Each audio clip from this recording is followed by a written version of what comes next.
Good evening, all. How is everyone on this fine Monday night?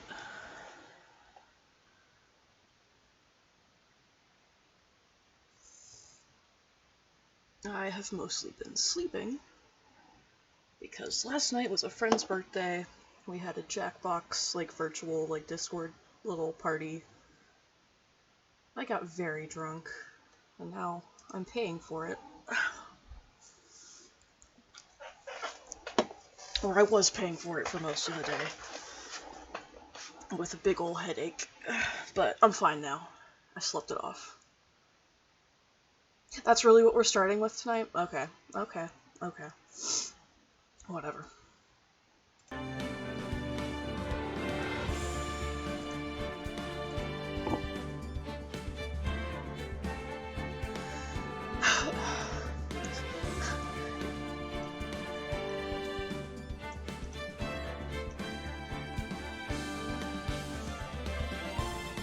Yeah, no sloppy toppy tonight, unfortunately.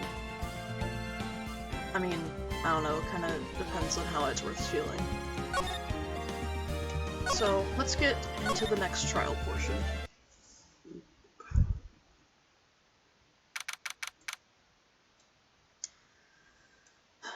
Alright. December 27th, 10 a.m., District Court, courtroom number 3.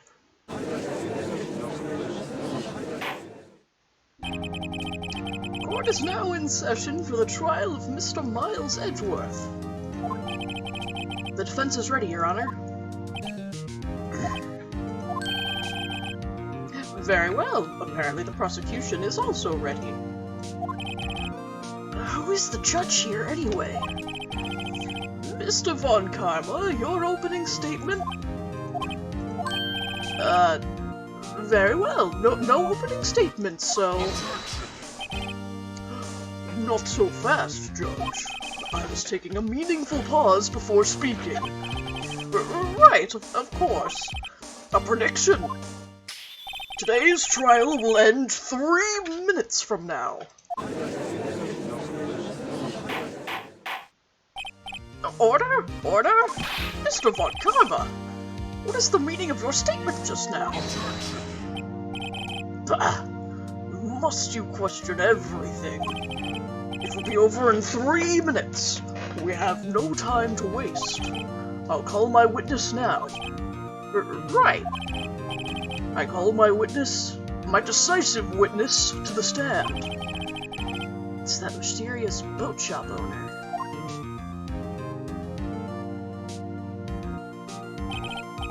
Witness, state your profession.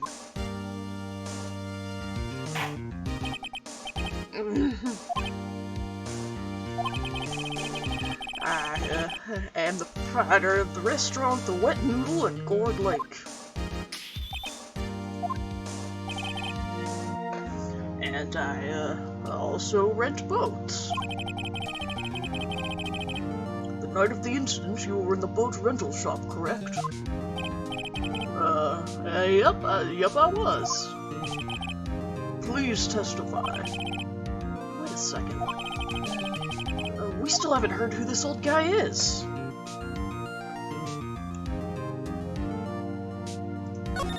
I need to hear his name, for the record. But wait a minute. The witness hasn't stated his name yet. Because I did not ask him, Mr. Wright. I have predicted this trial will end in 3 minutes. Stop asking trivial questions and cooperate. Yeah, right. The witness will state his name.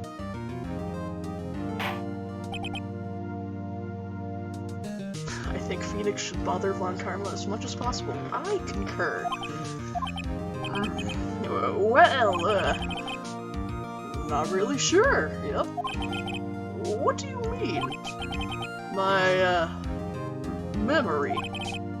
Your Honor, the witness does not remember anything beyond the last 7 years. Or several years, not 7. Ergo, he cannot recall his own name. He can't recall, you say? Yes, but the incident in question took place 3 days ago. he can testify. Very well. Let's hear his testimony then, shall we? Witness.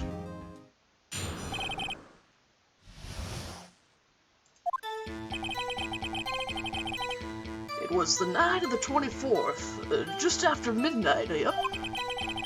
I was in the restaurant where I, rent boats, as usual. Then I heard a bang, yep. When I looked out the window, I saw a boat just, floating on the lake. Then I heard another bang. Just about then, the boat comes to shore, and a man walks by my window. Very well. I'd like to begin the cross-examination. Objection! You can't object to me cross-examining, you old fart. There's nothing to question in my witness's testimony. Ergo, no need for cross-examination. Besides, there are only 10 seconds left before our 3 minutes are up. Judge, your verdict, now. Yes. Mr. Wright? Of course I'm gonna cross-examine. Fucking bimbos? What are you saying? Of course I'll cross-examine the witness. Very well, you may begin. Excuse me, Mr. Von Karma. The 3 minutes just passed. I see.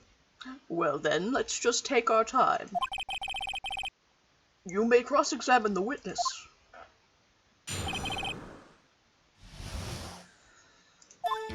Okay, 24th, in the restaurant/boat rental shop.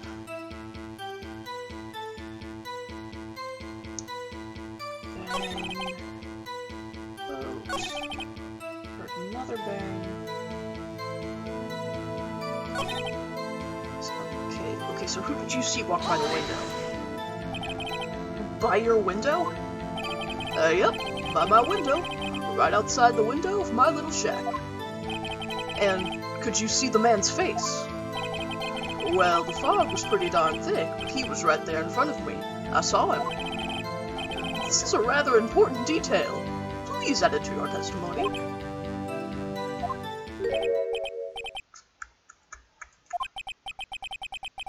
I have a bad feeling about this. That man was the defendant. He was saying, I can't believe he's dead.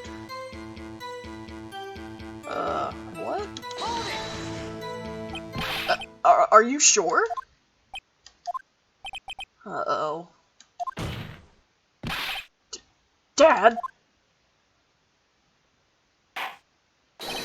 Dead certain, Keith. He said, I can't believe he's dead, as he was walking by, too.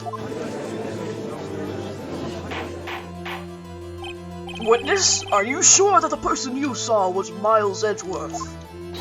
It was him, that Edgeworth boy.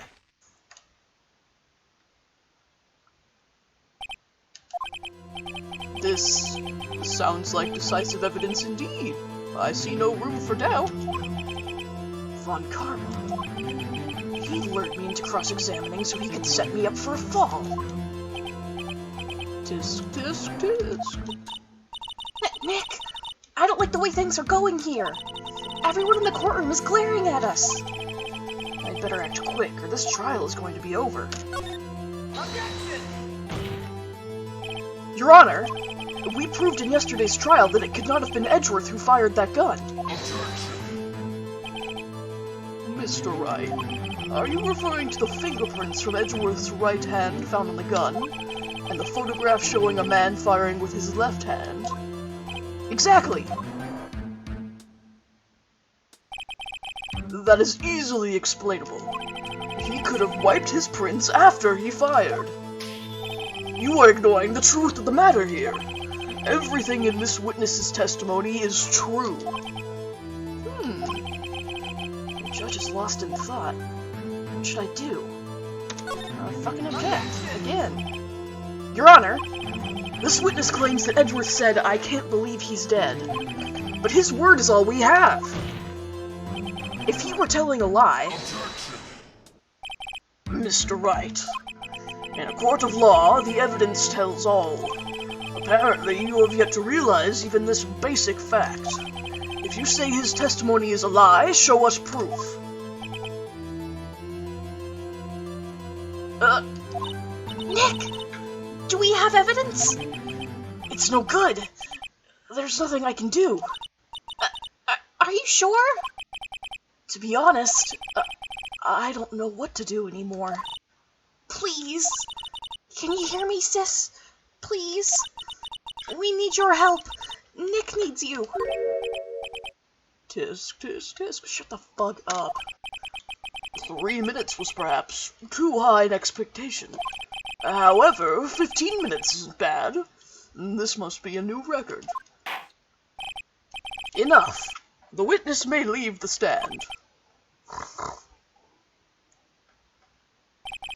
This court sees no reason to further prolong the trial, nor is there any need for more time to decide the case against the defendant. This case is extremely clear. I see no room for misinterpretation of the facts. What? No! This court finds the defendant, Mr. Miles Edgeworth, guilty. Oh shit, for real? The accused will surrender to the court immediately, to be held pending trial at a higher court within a month from today's date. That is all. This court is adjourned. Wait! Who was that just now? Me! Huh? What? Larry? What are you doing here? Listen, you gotta listen to me. I was there in the park the night of the murder. I wasn't sure about it until just yesterday. But today I remembered it. Remembered what? The gunshot. I heard it too. Order? What is the meaning of this? The verdict has been decided. I call for adjournment. One moment, Mr. Von Karma. Bailiff, whack his pee-pee. So, you say you heard a gunshot? Yeah, I did. A gunshot. That night. I was sitting here in the audience listening to the testimony. Then I realized something he said was different from what I remember. Anyhow, I can't just sit here and let you call Edgy a murderer. It's just not right. I'll testify. Let me testify. Order! Order! Well, this is the first time something has happened like this in my court. I'm not quite sure how to proceed. Judge, you've already given your decision. The trial is over. Nick! This is it! Larry's given us one final chance at this. She's right. If only it wasn't Larry. He could make things even worse. Mr. Edgeworth was just declared guilty, Nick! It doesn't get any worse! You're right. Your Honor, if there's another witness, it is our duty to hear him speak. Right here. Right now. A waste of time. The verdict cannot be overturned.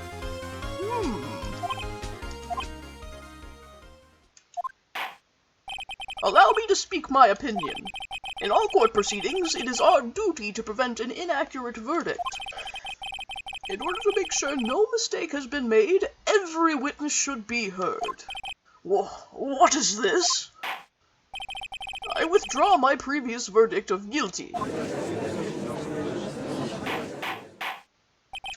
Mr. Von Karma, I order you to call this new witness to testify. Now! What? The court will adjourn for a 5-minute recess.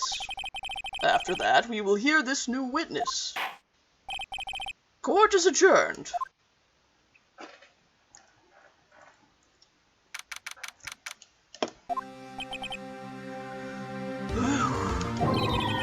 That was too close. Sorry to keep you on the edge of your seat like that, Edgeworth. I've seen worse. Yeah, right, Edgeworth. You're sweating bullets. I just wonder what Larry plans to say in there. Larry was at the lake that night? Yes. He said he went looking for the steel samurai balloon that flew into the lake. Oh, right. And he found the balloon and the air tank that night? Yeah. Hey, Edgeworth. Huh? You say something, right? Yeah, a lot of things. You seem out of it. What's wrong? What's wrong? He said he's still on trial for murder, ding-dong. It's nothing. Mr. Edgeworth? There's something I've been meaning to ask you. What's that? Why are your fingerprints on the murder weapon? Oh.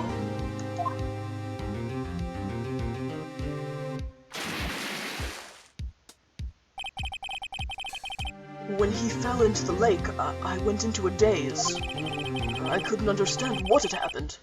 I couldn't think straight. And then I saw the pistol lying on the floor of the boat in front of me. I picked it up without thinking. I didn't have a reason, really. It absolutely should be the Fraser theme. Tossed salad and scrambled eggs, baby. For Niles Edgeworth. I see. Right. Yeah? This might be our chance. Our chance?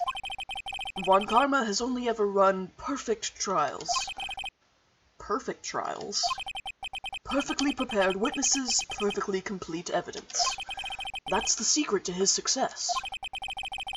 This is the first time he's ever had to deal with something unexpected. He has to let someone he hasn't even talked to testify before the court. And that someone is Larry. What are you getting at? It's likely his testimony will be full of holes, right? That's right, Nick. No 10-minute trial this time. We'll milk this one for all it's worth. Hey, it was 15 minutes! 15! Everything's on Larry now. User was milked for this post.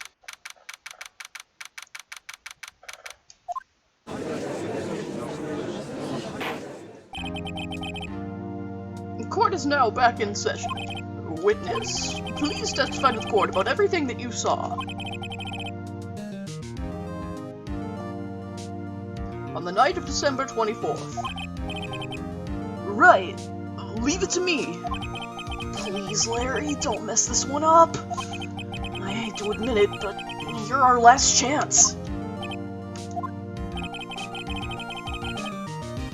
Von Karma didn't even have time to prep his witness. I just hope Edgeworth is right about this being our big break. Our big break.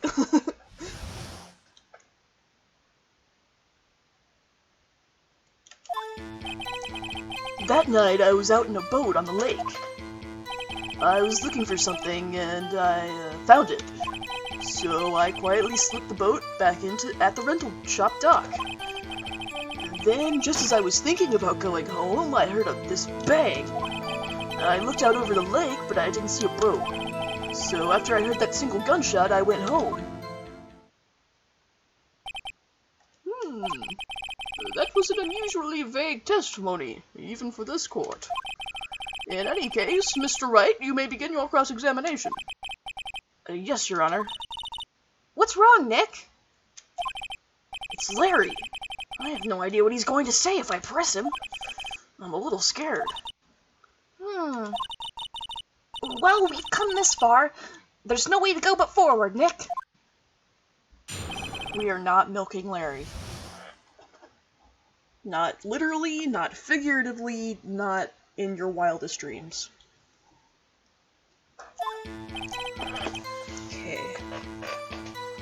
Okay, so it sounds like I don't want to press him on anything. I just need to find some straight up... Okay, actually, let me review the evidence.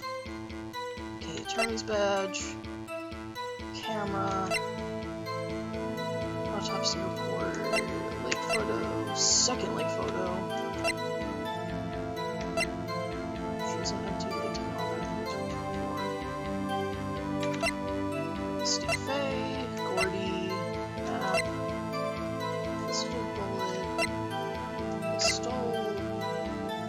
Pass deposition.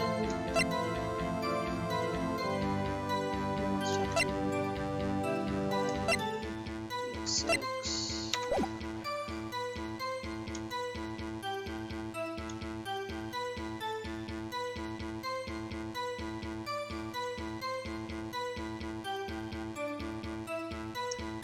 Alright, sit vote. I heard a bang. Oh wait, but he said he only heard one, but Lana and the other dude have both said they heard two.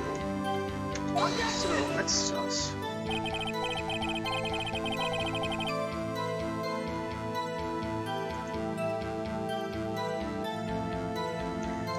This evidence clearly reveals the contradiction in that statement, Your Honor. How exactly are that evidence? What the hell? What did I do wrong? Did I present the wrong evidence?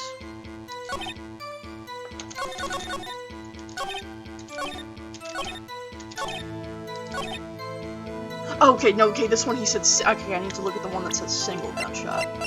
Oops. I need to look where he specified the single gunshot. That's what I was doing wrong. Wait a sec, Larry.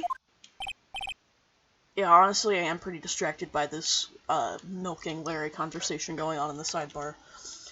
What? You only heard one bang? You're sure? That's what I said. But Miss Lotta Hart testified yesterday that she heard two bangs. And the old man just now said the same thing. They both heard two gunshots that night. Huh? Were you even listening? Were you paying attention at all to what they said? Yo, Nick, please! Huh? You know, something's been bothering me. I'm a witness, see? I'm like a customer here. So you gotta treat me nice and stuff, okay? No, that means I get to take you out back and shoot you. Mr. Butts. What? You only heard one gunshot. Are you sure? Well, to tell you the truth, I'm not sure. Eh? Not sure? How could you not be sure? Yeah, well... I might have missed the other gunshot. I was, listening to something else. Something else? My radio, dude! With my headphones! What?!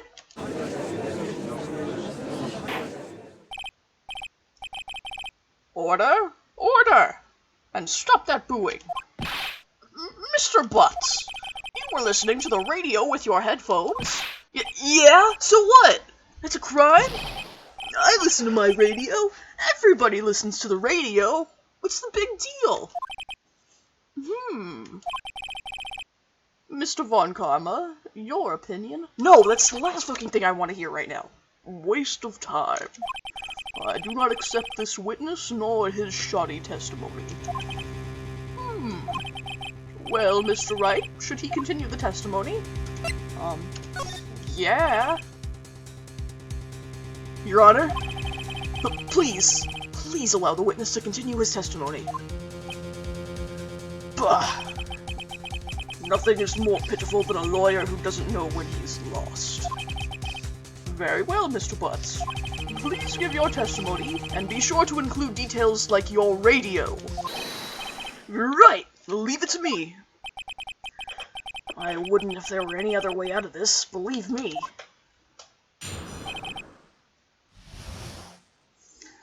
What Larry heard. It's lonely being alone on Christmas Eve.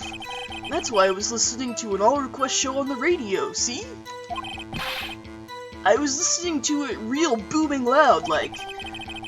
But I'm sure I heard that gunshot. I remember exactly what the DJ was saying when I heard it, too.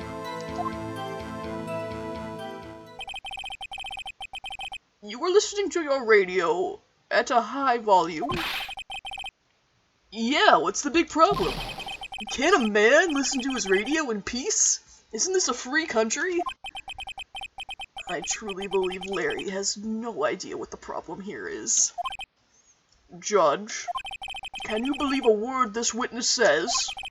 What he heard was probably nothing more than a drum beat from the radio. True enough, it is difficult to believe this testimony. Wait, Your Honor! The witness said he remembers exactly what the DJ said when he heard the gunshot. Excuse me? DJ? An announcer. The guy who says things on the radio. Anyway, what this means is, when he heard the sound, no music was playing. The DJ only talks between songs, so he could have heard the gunshot from the lake. I'd like to cross-examine the witness, Your Honor. Very well, Mr. Wright. I can't believe I'm continuing this charade.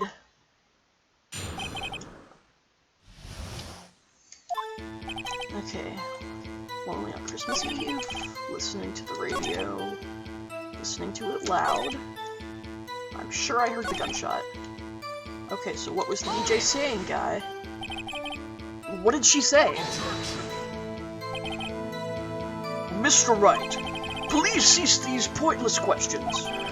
What possible good could knowing what a radio DJ said do us? Indeed, Mr. Von Karma has a point. I'll allow the question only if you see some reason why we should care. Right. I didn't really have a deep reason for asking, now that I think about it. Understood, Your Honor. I withdraw my question. Continue your examination of the witness, then. This is getting nowhere. This is the most ludicrous testimony I've ever heard. But there is one gleaming ray of hope in there. I've got to press it until we get to the bottom of what happened.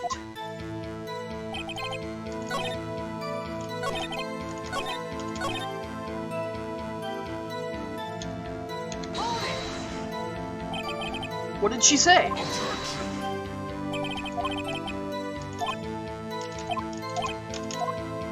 Yeah, we should care. We should care, Your Honor. Of course we should. Why? Well, how do you know if we don't ask, Fine, very well. Mr. Butts, please testify to the court. What was the radio announcer saying when you heard the gunshot? Just when she said, "Hey, it's almost Christmas," I heard the gunshot.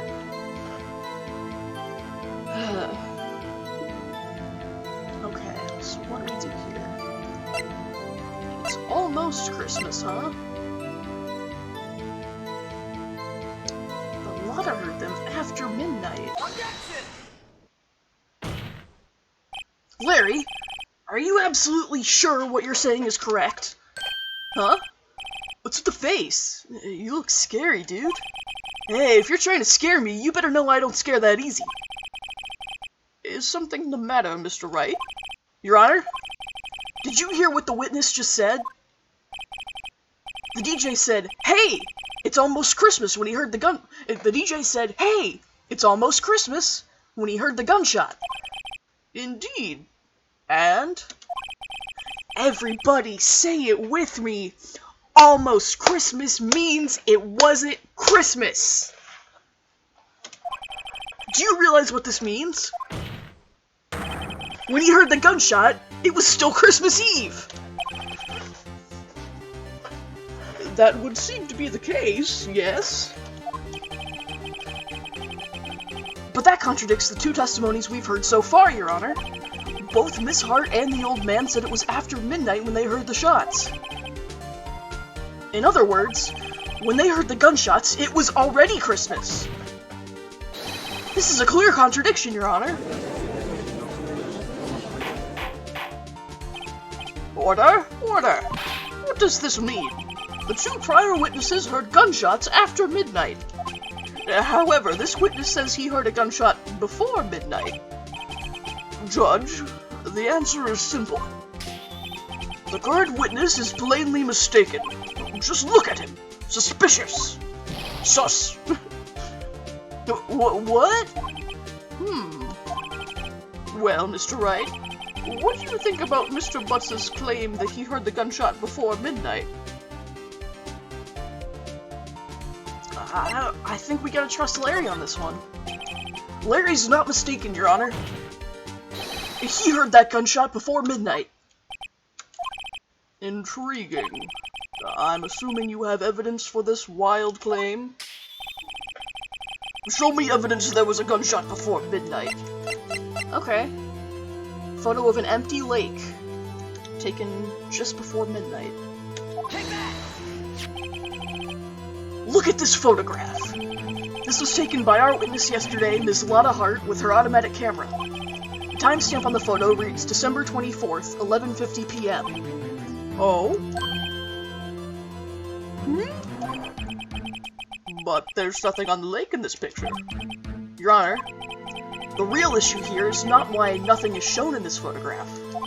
It is why this photograph exists at all. What do you mean? Your Honor, this photograph was taken by an automatic camera. That camera was set to go off in response to loud noises. Aha! Correct. There was a loud noise on the lake at 11:50 p.m. That is why this photograph was taken. In other words, when Larry heard that gunshot, it was most definitely still Christmas Eve. Indeed, it would seem that is the case. Then where does that leave us? Ms. Hart testified that she heard the gunshots after midnight. Are you claiming she was mistaken? Not at all, Your Honor. It is a fact that the camera also triggered at 15 minutes after midnight. Your Honor, that night there were 2 sets of gunshots, with a 25-minute pause between them. Why would this be? Don't be fooled, Judge. That camera was set to respond to loud noises. Yes?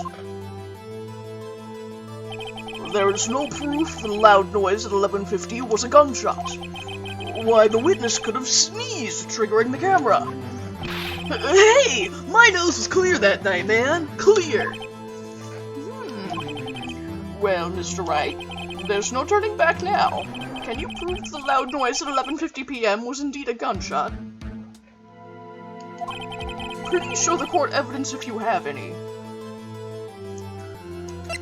The fact that the gun was fired 3 times. And we still haven't addressed that. This is my evidence. The murder weapon? Something about this pistol was bothering me, Your Honor.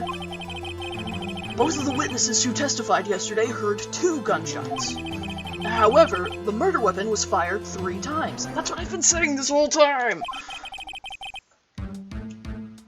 When, then, was the last shot fired? Only now have I realized the truth. That 3rd shot was the shot Larry heard just before midnight.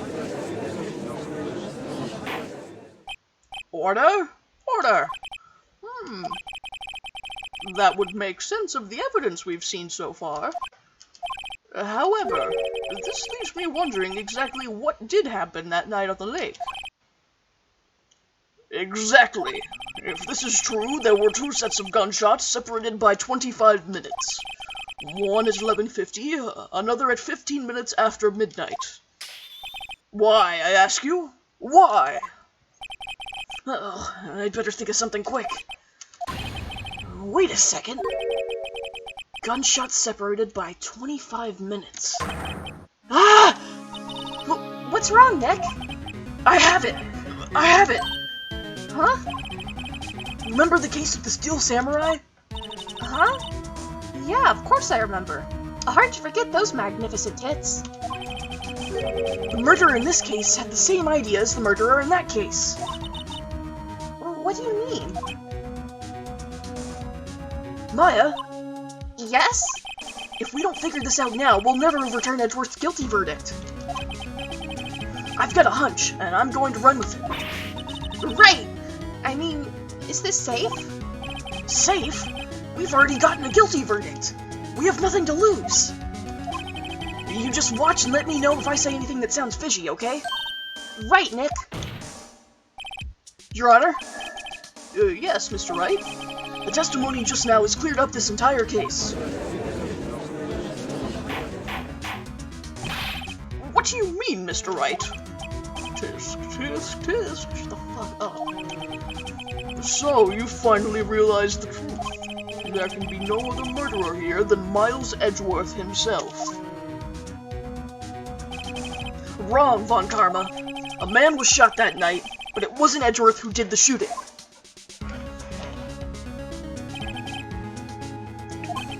Listen, rookie. Take a deep breath and consider the facts. At the time of the murder, one boat was on the lake. This was shown by the witness's photograph. The defendant, Edgeworth, and the victim, Robert Hammond, were on that boat.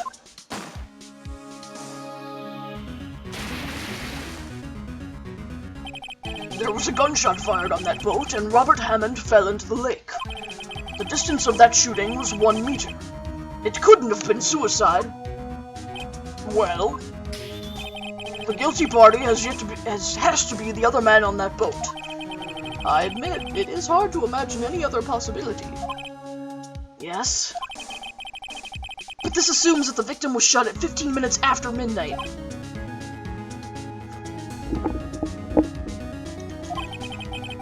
What do you mean by that, Mr. Wright?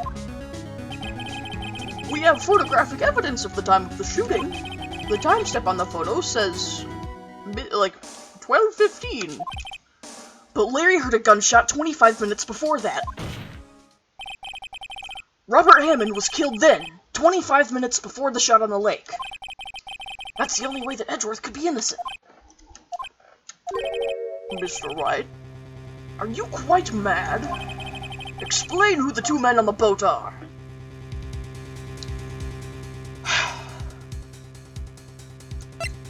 That's Edgeworth and the murderer. Of course! It was Edgeworth and the murderer! After the murderer killed Robert Hammond at 11:50, he assumed the guise of Mr. Hammond and met Edgeworth. What? Are you serious? Yes. Edgeworth won't tell us why he went to the lake that night. However, I have a hunch. That night, Robert Hammond called Edgeworth to the lake. Now, Edgeworth didn't know Robert Hammond's face that well. That's why he didn't suspect anything when the murderer took Robert Hammond's place. I'm not sure what to make of all this. Ludicrous! Mr. Wright, tell us the name of the murderer, then. The murderer's name? Right, it's... I don't know. I don't know his name. Actually, I don't know the murderer's name. You don't know? Bah. Again, you waste my time. I don't know because he never told us. The murderer is the caretaker of the boat shop, that old man. At 11:50, he was the one who killed Robert Hammond. The caretaker of the boat shop? Where did he do this? There weren't any boats on the lake then. Why would he have to go all the way out on the lake just to shoot someone? May I suggest that the real scene of this crime was not on a boat? What? Well then, where did the murder take place? Show the judge where the murder really took place. I'm gonna say inside this conveniently isolated boat shop. Here, of course! The boat shop where he lives. That way he could meet with the victim without anyone seeing. Objection. Do you have proof the boat shop was the scene of the crime? Recall Larry's testimony, if you will.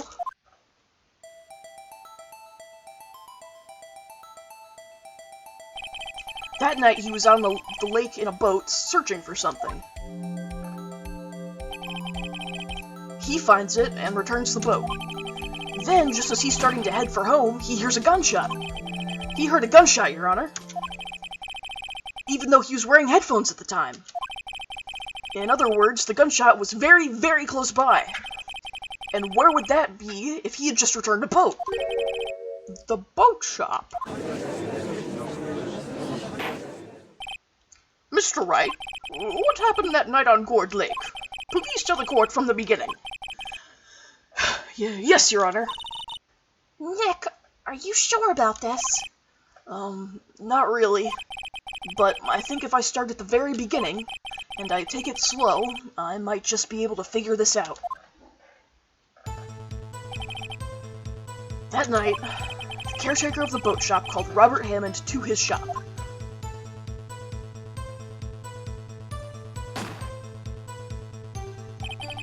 This is around 11:50. That was when the gunshot that Larry heard was fired.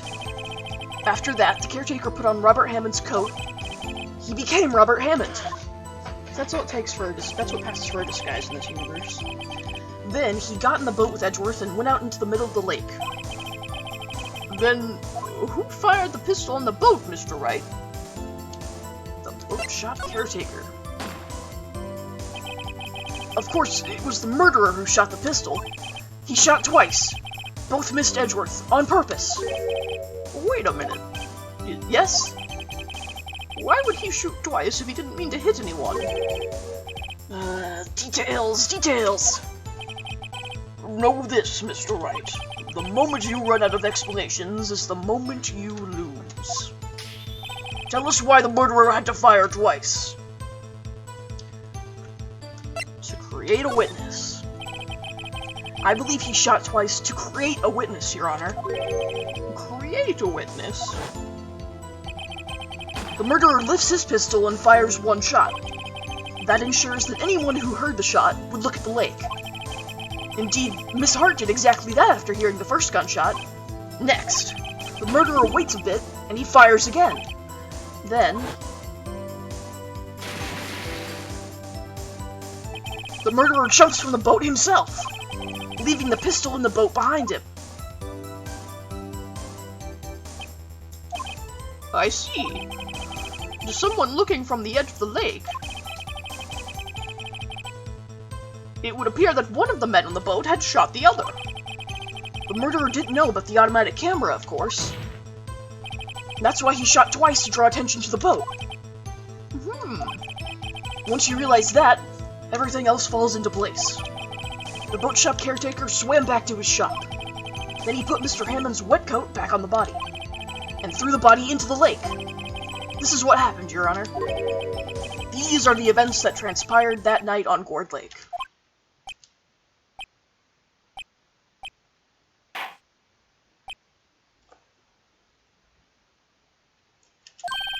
Bailiff, bring out the witness from before. The boat shop caretaker, quickly!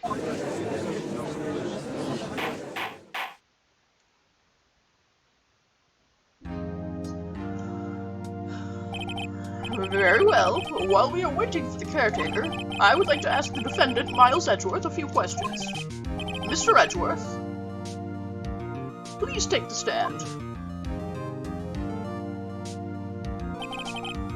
Mr. Edgeworth, you heard what the defense has said? Yes. Well, why did you go to the lake that night? What Wright has said was mostly correct. Astonishingly so, actually. Yes. Several days ago, I received a letter. The letter was signed, Robert Hammond. He asked me to come to the boat shop by the lake at midnight on Christmas Eve. He said he had something very important to discuss with me. Something important? I'm sorry. I can't say what it was. Your Honor, sir. Bailiff, we are conducting a trial here. I have asked that you remain quiet. The witness has disappeared. He isn't at the boat shop either. What? What should I do? Find him, quickly! We cannot allow him to get away.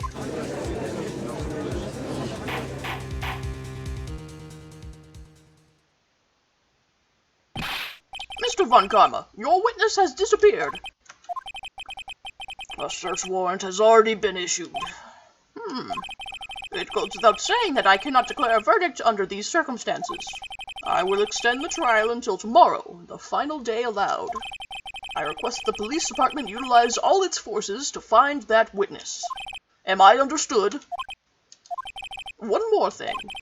Just who is that boat shop caretaker? I think his identity has become very important to this trial. I want him. Period. And I want to know who he is. Very well. Court is adjourned.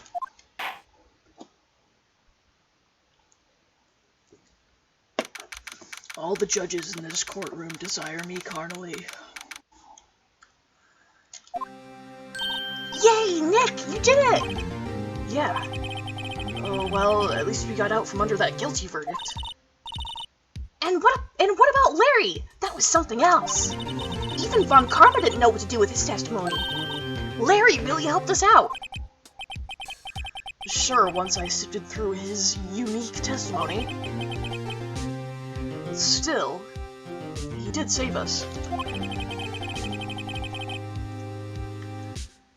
I just wish our cases weren't so down to the wire all the time. I know what you mean. Sometimes I feel like it's us on trial instead of our clients. Hey, Edgeworth. Mr. Edgeworth? Did you say something?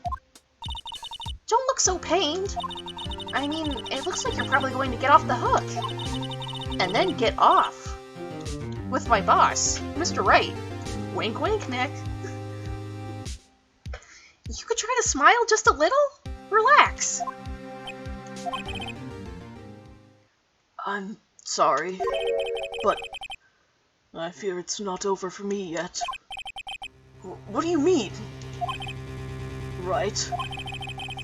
There's something that's been troubling me for a long time now, and I don't know whether or not to tell you. Edgeworth? No, there's so little time left. I want to tell you, to get it off my chest, but I can't make up my mind. What is this about, Edgeworth? It's a nightmare I've had. A memory of a crime that I committed. A crime you committed? A memory of a murder. And you're just gonna leave me with that? What the hell, man?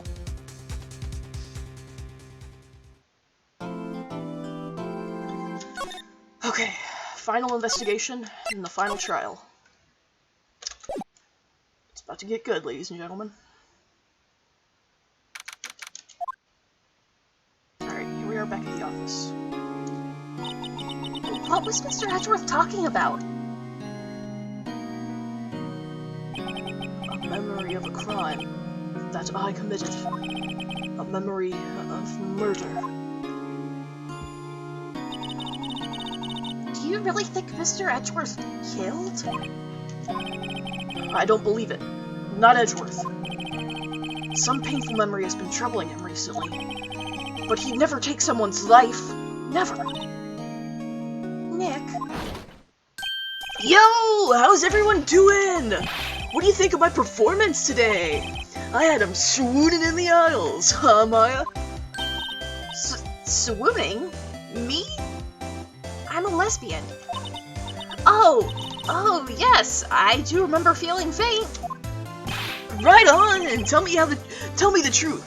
He was like love at first sight, right? Right, Nick? Huh? Me?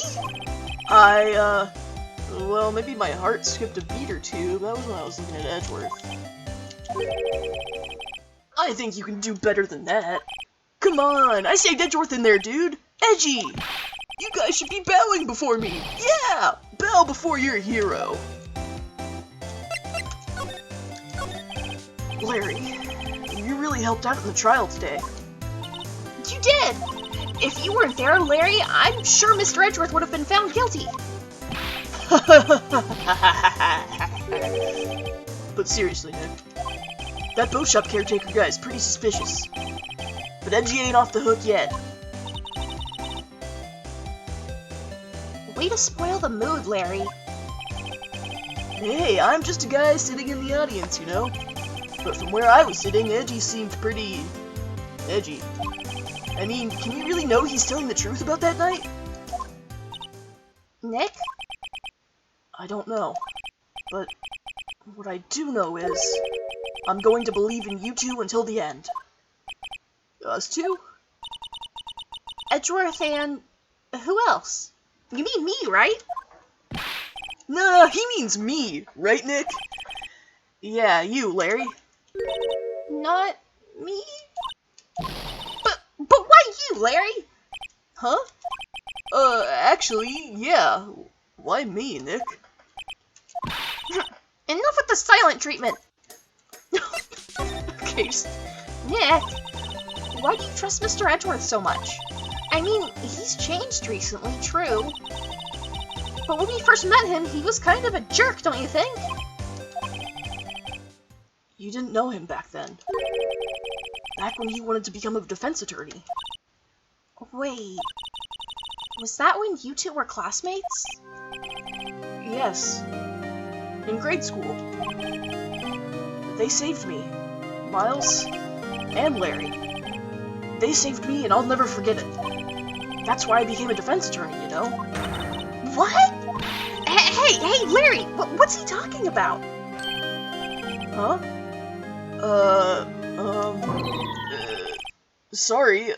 I kind of forgot. Okay, Nick, out with it. I'm going to hear this story today, and that's final. Okay. It's kind of a long story, so hang in there. It was the very end of 3rd grade. I was on trial. A class trial. Class trial? You remember, Larry? Spring, end of 3rd grade? A kid in our class got his lunch money stolen. Lunch money? Our school was really small. Every month, kids would bring in an envelope with money for lunch from home. Huh, I see. Anyway, this kid's envelope disappeared, with $38 inside. Oh. Now that you mention it, I do remember that. I can see why you'd forget, though. You were out of school that day.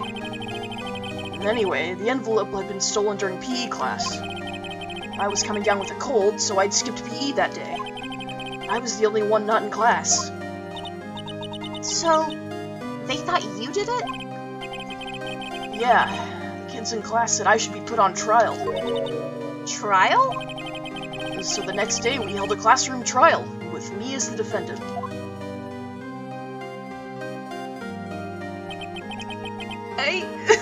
I didn't do it! Guilty! He did it! Guilty! It was you! Give the money back! You're such a meanie! No one play with him! Just admit you did it! You can't hide the truth! We're not gonna play with you anymore! Yeah, no borrowing my eraser! He shouldn't be allowed in the relay race or in the library! Give me back my 50 cents I loaned you!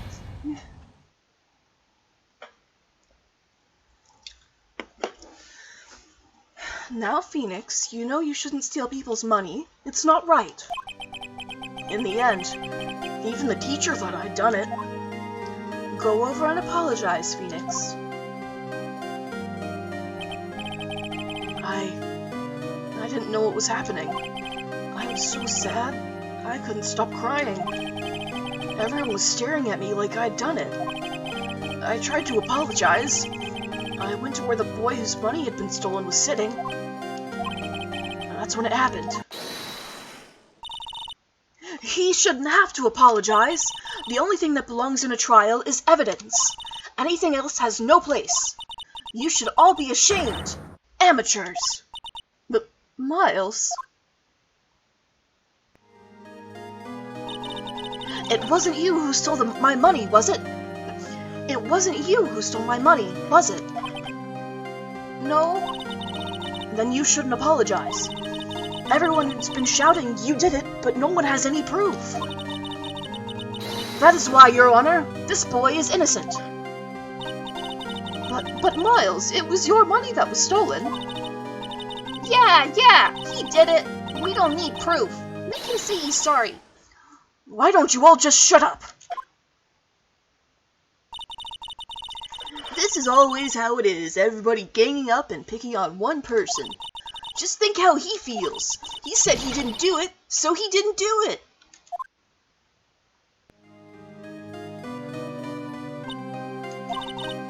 Very well. I will replace the money myself. This class trial is over. That's how it happened. After that, the three of us were the best of friends. Wow, I had no idea.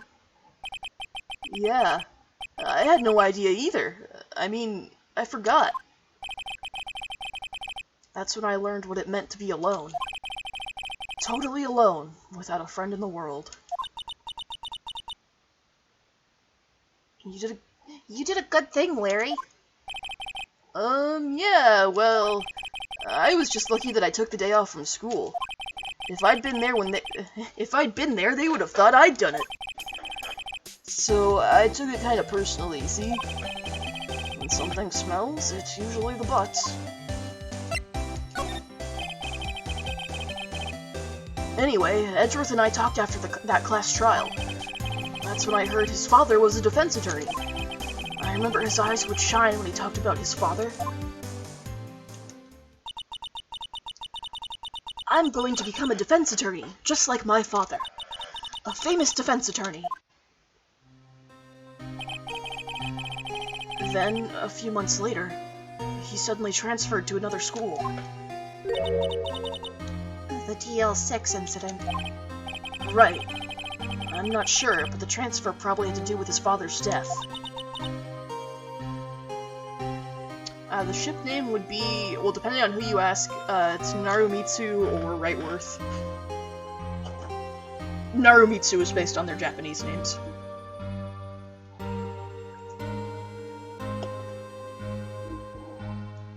That's so sad. It was several years later when I heard Edgeworth's name again. There was an article about him in the newspaper. The headline was something like, "Dark Suspicions of a Demon Attorney." Fabricating evidence, manipulating testimonies, covering up facts.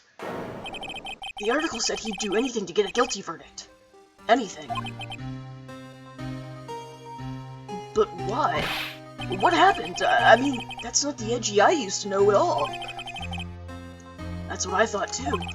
I tried to get in touch with him, I don't know how many times. He never replied. I guess he didn't want to see his old friends. I couldn't just drop it though. I wanted to meet him to learn why he had to become who he became. That's what I decided. Wait, you don't mean that's why? That's why you became a defense attorney? To meet Edgeworth? If I was a defense attorney, I knew he'd have to meet me whether he wanted to or not. In court. Edgeworth believed in me, and I believe in him. He's in pain. No one's on his side. I'm the only one who knows the real Edgeworth. I'm the only one who can help him. Whoa. Nick. That's a bit fruity, don't you think? So, is that why you helped me out for free? Yes. I helped you because I believed in you. Except I don't remember saying I'd do it for free. Aw, Nick! Nick! Nick! We have to save Mr. Edgeworth if it's the last thing we do, okay? Right. It very well may be. First, let's find that rental boat shop caretaker. We need to find out who or what he is. I'll settle for who. I guess I can clean out some of this evidence I no longer need. Okay, let's go. So, what does my inventory look like now? I don't even know what's missing. It doesn't feel like a lot.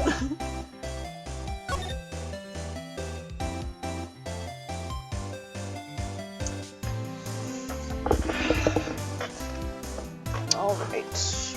Back to Gourd Lake. Again.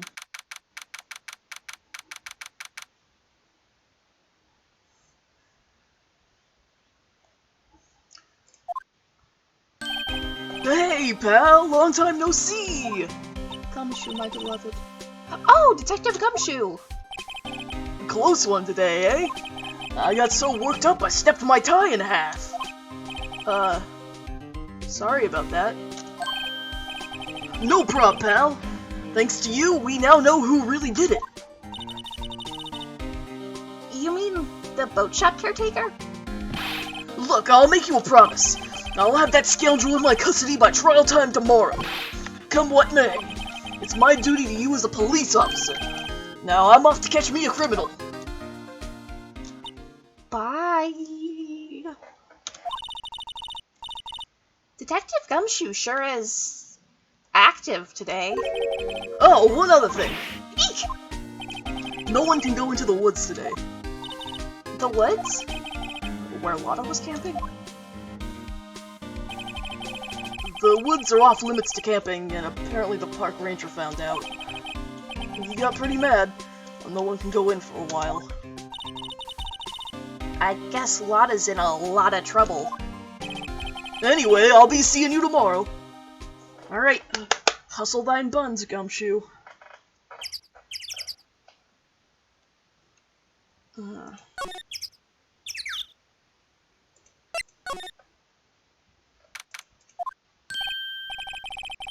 Huh?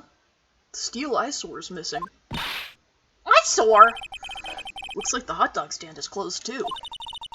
I guess Larry's too busy worrying about Mr. Edgeworth to show up for work.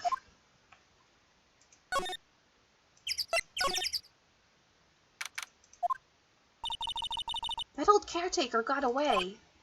Yep. I never imagined he might be the real murderer.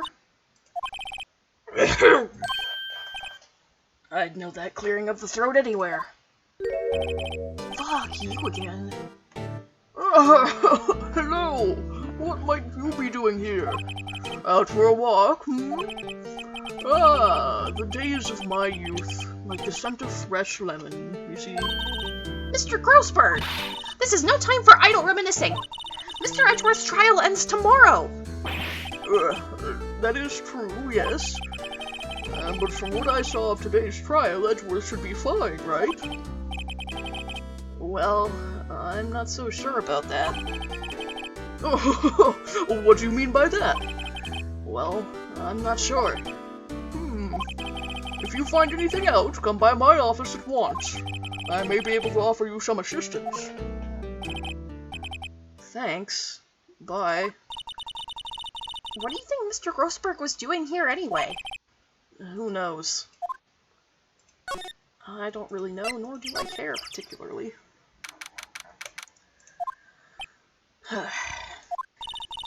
Nobody's home. Hello? Hello? Squaw? Hey, it's Polly! I wonder where your owner's gone, Polly. Hello? Hello? I can't believe he'd run off and leave his poor parrot to fend for herself. Hello? Hello?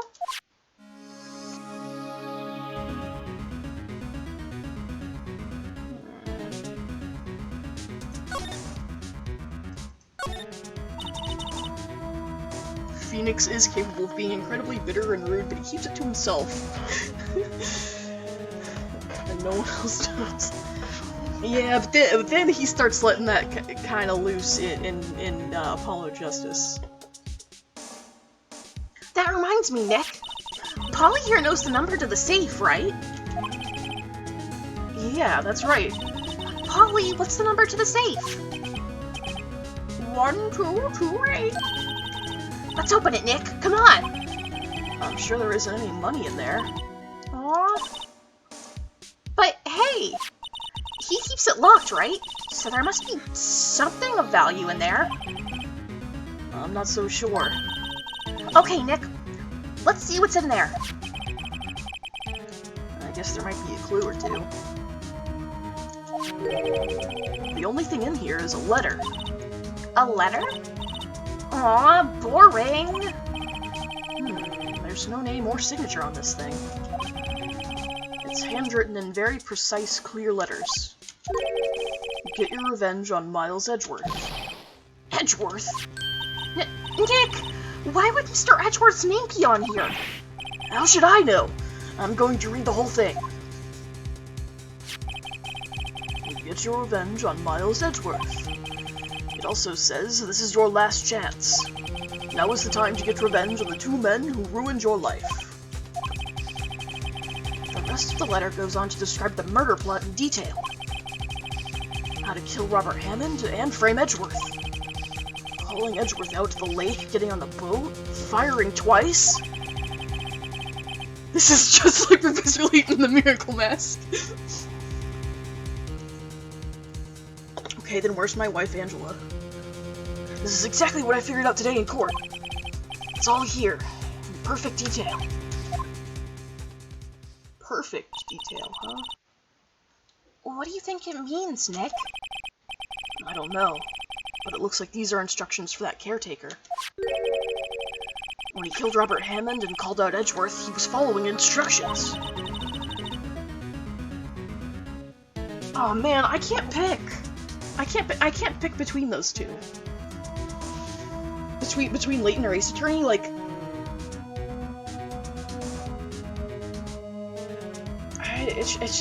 I like them both for different reasons. It's just hard to pick between them.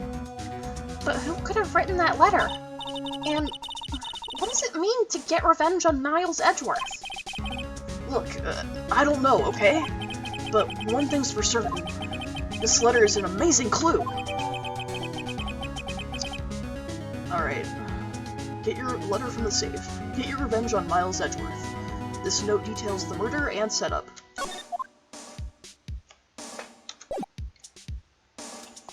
Okay. This seems like something we should take to Edgeworth back at the detention center. Shit.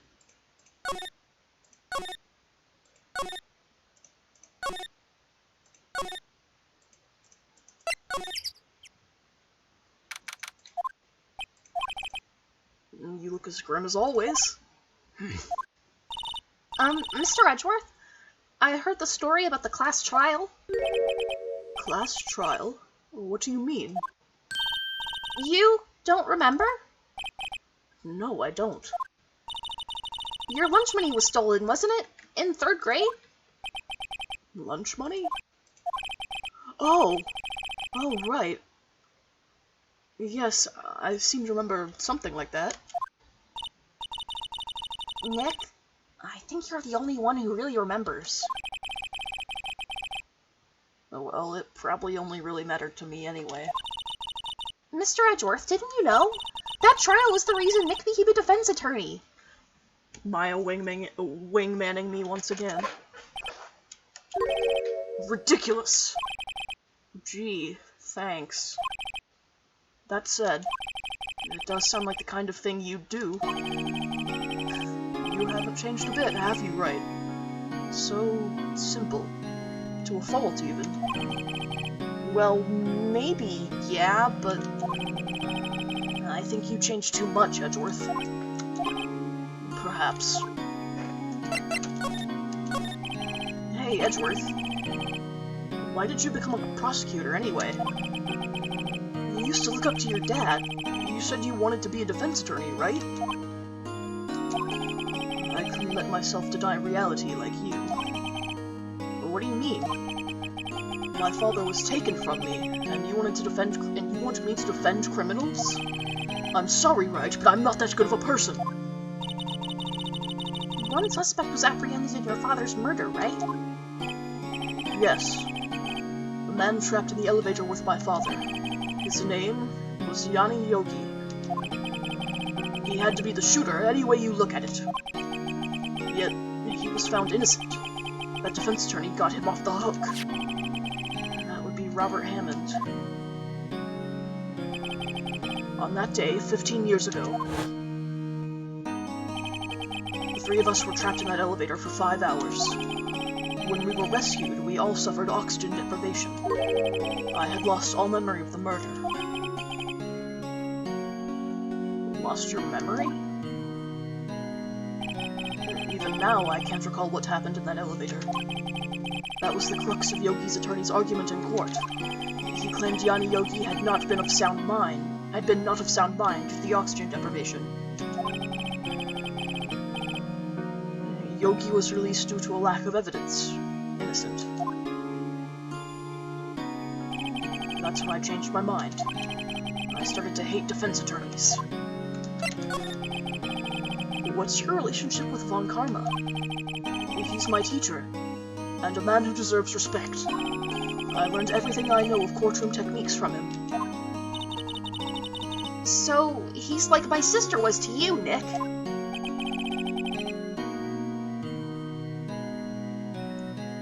He is a perfectionist in all things. She needs moonlight sucking tint. Shut up. In court, in his personal life, he is obsessed with doing everything perfectly. Perfectly, huh? In all the cases he has taken on, none were left unsolved. And not one suspect was declared innocent. Ever. But that's... I know. It's possible some of the suspects were indeed innocent. However, it is impossible for us to accurately determine that in every case. All Von Karma does is his job, to find the suspect guilty, perfectly. In any case, it's nigh well impossible to find a weakness in him. Should a weakness appear, he would do everything in his power to make it go away. Edgeworth? If what you're saying is true, you're headed for a guilty sentence tomorrow. He's right! Now's no time to praise the enemy, Mr. Edgeworth! It's a strange situation in which I find myself, I'll admit. No kidding. Alright, now... I need to look at this evidence. Not that one! Not that one! Not that one!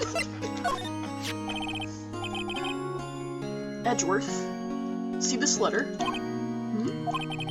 This came out of the safe in the shack where that boat rental caretaker lives. I see. Revenge? On me? Who is that old guy, anyway? I don't know. Could he be an innocent defendant who got declared guilty or something? Nice, right. But I don't remember that old man. Not at all. So... he was following this letter, then? Which means there was someone else behind it. Now is the time to get revenge on the two men who ruined your life. Two men? Meaning myself and Robert Hammond? It also says, this is your last chance. Last chance? Wait, maybe he's talking about the statute of limitations on the DL6 incident. Wait, that old man! What is it? Do you know who he is? Yogi. Could he be Yogi? Yogi? The suspect of the DL6 incident. The one who was found innocent. Yogi Bear? Oh my god! He's been out there this whole time at the park, stealing picnic baskets! Yanni Yogi was a court bailiff at the time. We just happened to be in that elevator together 15 years ago. Hey, boo-boo, let's get revenge on Miles Edgeworth!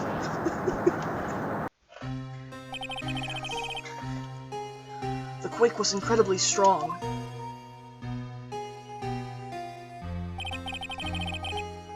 Before I knew it, everything was dark. We were there for so long, it felt like forever. The air thinned and the darkness closed in on us in that dark little box. We became unsettled. Help! I can't breathe! Quiet! I said quiet! You're not making this any easier. I want to get out! Help! Get us out! Don't shout, you'll just use up more oxygen.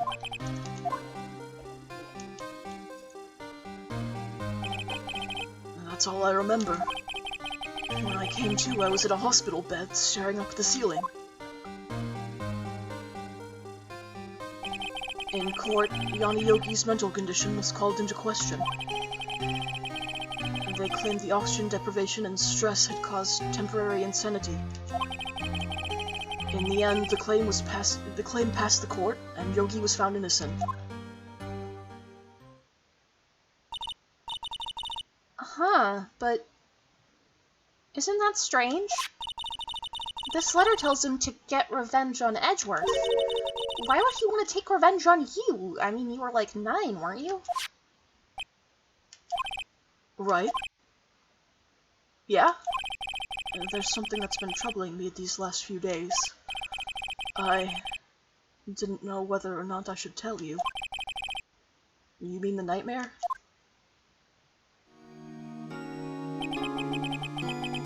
It's a nightmare I've had. A memory of a crime that I committed. A crime you committed? Is it being double-cheeked up in court today? Like, just absolutely like running a patisserie in those trousers, Mr. Edgeworth? You're just slinging cakes in those dress pants, Miles. A memory of a murder. I think the time has come to tell all.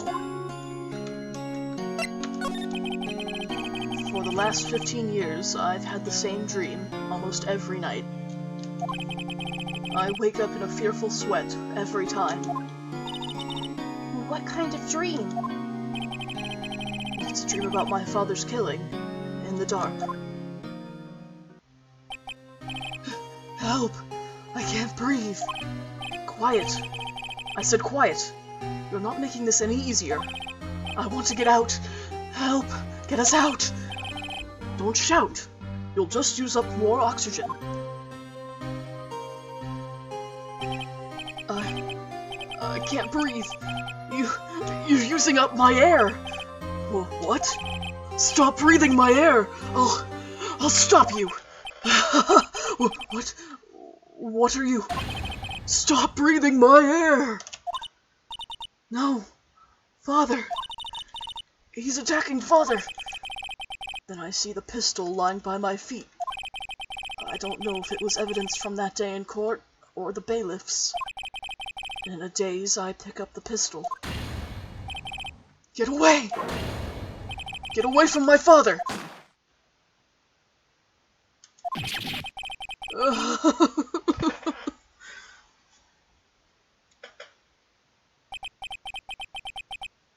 And with that scream, I wake. It's a bone-chilling scream. A scream that has rung in my ears for the past 15 years. But that's just a dream, right? Right? That thought is the only thing that has kept me sane for the last 15 years. But what if I'm wrong? What if it's real? They say that sometimes people shut out memories in self-defense. Maybe it was I who killed my father. Dear Diary, saw my first dead body today. What? If you think about it that way, this letter makes sense. Get your revenge on Miles Edgeworth. Think about it. Yogi was really innocent. That's why he wanted revenge against me. Wait, Edgeworth! You mean... It was me. I was the true criminal of DL6. I shot my father. This is bad. Hey, boo-boo! I didn't kill that man! I shouldn't be laughing at this. Fuck.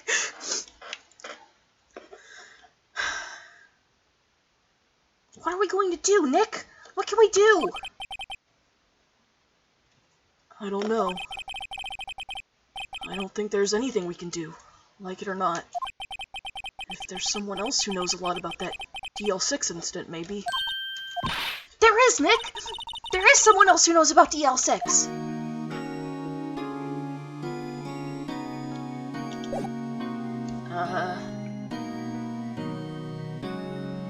Sure, this is Miles' trauma time. Okay, the other person who would know... Oh, that would be Grossberg. Mr. Grossberg! Ah, hello there. What's wrong? You look troubled. No kidding! I can't believe you're not! Oh my god, get his ass, Maya. My. Just calm down and tell me what's happened. It's Mr. Edgeworth, he...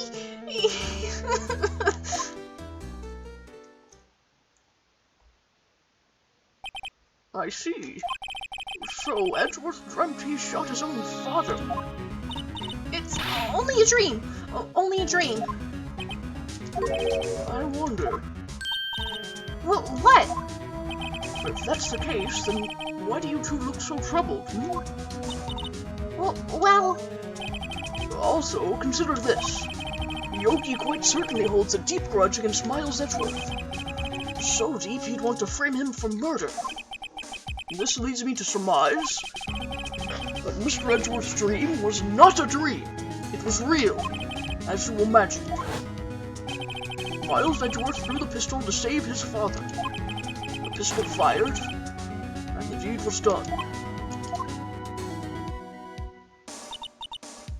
No! I don't believe it. Yogi was suspected of murder, and his career as a bailiff was irrevocably wrecked. Thus, he sought revenge on Miles Edgeworth. This was his last chance, of course, with the statute of limitations so close.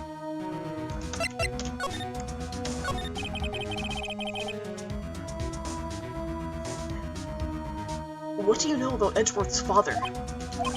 He was a defense attorney without peer. It sounds trite, but it's true. Well, he may have had one peer now that I think about it. Your mentor, Mia Fey. My sister? Gregory Edgeworth was very disapproving of Mr. Von Karma's techniques. That's no surprise.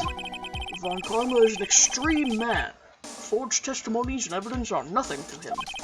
The result? He has a perfect win record in court. To beat him, Gregory Edgeworth tried to call attention to his methods. And? He lost. And died in despair, as it were. I see. When Gregory Edgeworth was killed, the police called on a spirit medium. That was your mother, Misty Fey.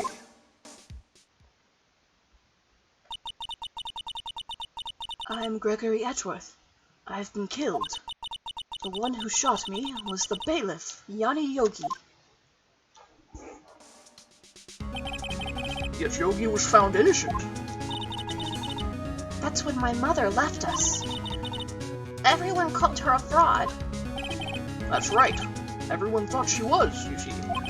Yet, now that I think about it, it seems the one who lied was Gregory Edgeworth's ghost. Gregory Edgeworth's ghost. Gregory Edgeworth must have known who shot him. I don't believe it.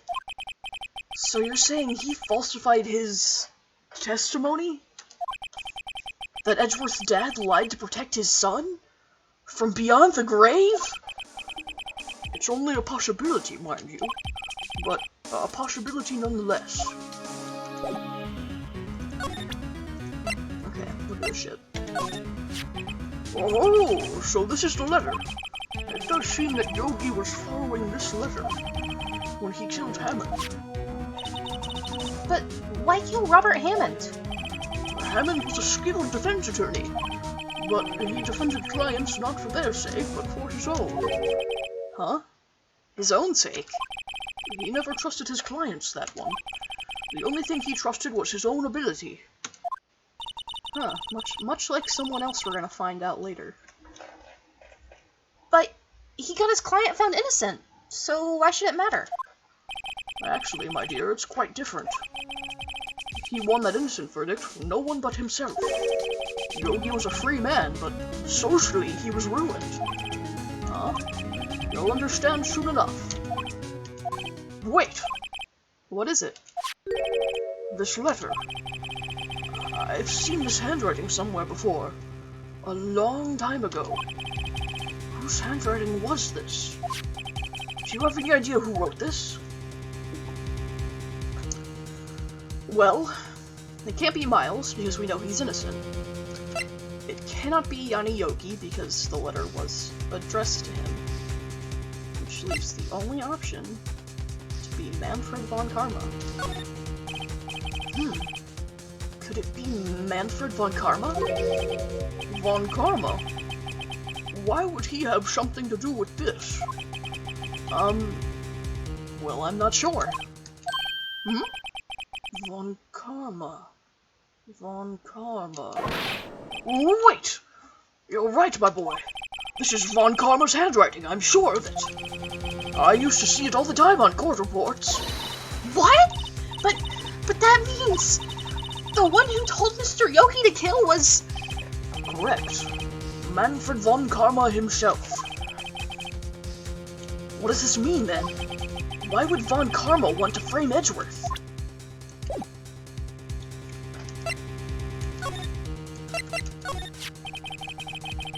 If it truly was Von Karma who wrote this letter, then he would know the truth.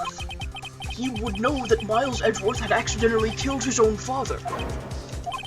He'll say as much tomorrow in court, I should think. He'll press the point until the court finds Miles Edgeworth guilty. Oh no. But how could Von Karma know about Mr. Edgeworth's past like that? Even Mr. Edgeworth thought it was just a nightmare. That I do not know. Yet I do know that Von Karma is both persistent and a perfectionist. He may be seeking to satisfy a grudge against Gregory Edgeworth by hurting his son. What do you mean? It was 15 years ago. Von Karma met Gregory Edgeworth in court, and Von Karma did win, but he didn't make it through the trial unscarred. What happened in the trial between Edgeworth's dad and Von Karma? Von Karma got the guilty verdict he wanted. He won the trial, but Gregory Edgeworth accused Von Karma of faulty evidence. And though he lost the trial, Mr. Edgeworth's accusations stood. Faulty evidence? It was the only penalty Von Karma has ever received in his career as a prosecutor. Gregory Edgeworth dealt a blow to his perfect trial record. Wow. It must have been quite a shock for Von Karma. He took a vacation for several months after that, you see. A vacation? Yes, an unusual event for the man. That was the first and last vacation he's taken in his many years of prosecuting. Really? He doesn't take vacations? Like, go to the sea or to the mountains? Don't tell me he's never been to Europe. You have strange ideas about vacations, Maya. In any case, that was the only time he took a vacation from work. I believe the penalty upset him quite a lot. He's about to vacation again, I bet. Odd. He wanted to keep a perfect record so badly. Why would he take such a long vacation? What do we do, Nick? Von Karma's going to bring up DL6, you can bet on it. What if Mr. Edgeworth pleads guilty to DL6? I won't let him.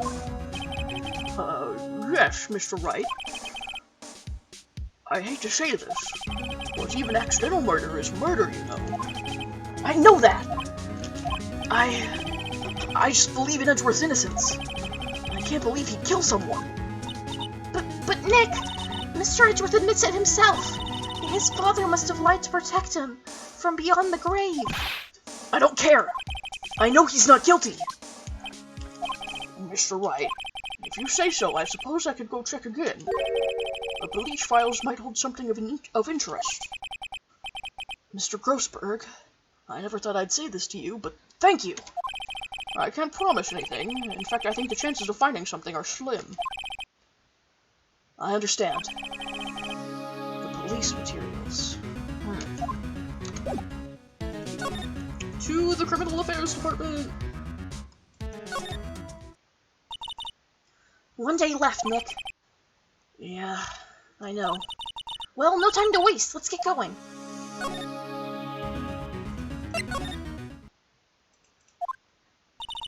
There's hardly anyone here. Everyone must be out looking for the old guy, Yogi. Ah, it's you. I don't think Gumshoe will be coming back today. No! He's staying out late looking for someone. Sounds like Detective Gumshoe is pounding the pavement for real. I wish you'd try pounding something else. We are wondering if we could check out the records room again? Well, now, I can't have just anyone wandering around in there. But I guess Mr. Von Karma's in there now anyway. You can go in as long as he's there. Von Karma? Yes, he just arrived, actually. Von Karma's in the records room. Nick, let's hurry! Let's kill him!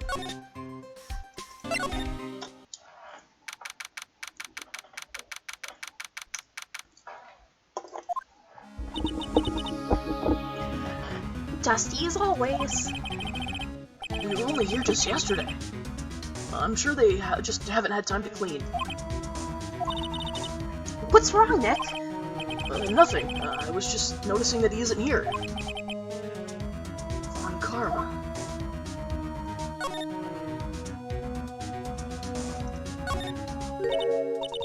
Huh? One of the drawers here is open. Someone must have been looking in it recently.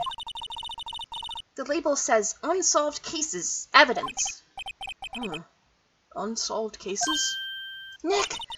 The file for DL6! It's completely empty! The what? What are you doing in here?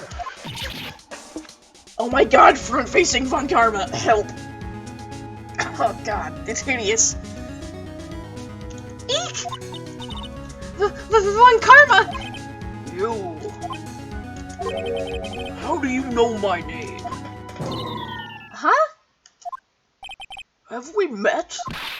What are you saying? We see each other every day, don't we? We're Miles Edgeworth's defense team. Defense team? Ahem. I beg your pardon, you see, I rarely remember defense attorneys. They are like bugs to me, needless things to be crushed. I can see how this guy was Edgeworth's mentor.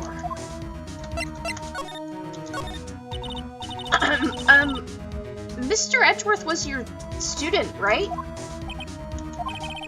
A romanticist who still can't shed that veneer of amateurism. Just like his father. Always second-rate. Mr. Von Karma, you had an axe to grind with Mr. Gregory Edgeworth, didn't you? Me? A grudge against a mere defense attorney? Why? Because he dealt a blow to your otherwise perfect trial record? So you did. But what I don't get is, why did you take his son under your wing afterwards? The son of your most bitter rival. That, my dear attorney, is none of your business. Tomorrow will be the last day of this trial. It's been a while since I've had a defense attorney last this long. Still, you will lose in the end. Miles Edgeworth will admit his own guilt. His guilt of 15 years ago, you mean? You're quite the researcher. If you've done your homework so well, then certainly you must understand. You know what Miles Edgeworth will tell the court tomorrow. You're right. So Von Karma is going to bring up DL6 in court tomorrow. Hey, look at this damning evidence I have against you.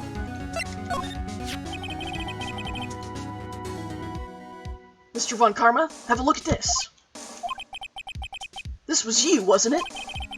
You instructed Yanni Yogi to commit murder. Yanni Yogi. How many years has it been since I've heard him called by that name? He's a fool. I told him to burn it after he read it. So you admit it? You wrote Mr. Yogi this letter? Yes, my dear defense attorney. Thank you for taking the trouble to bring it to me. You've saved me from a lot of needless hassle. What? Nick! What is that thing? A stun gun for self-defense, usually. Indeed. 600,000 volts will course through your body like a dog touching an electric fence. 600,000! Oh, don't worry. People don't die from it. Usually. Now, give me the letter. No! No! Whoa, what are you? Nick, run! Ah! Maya! Out of my way.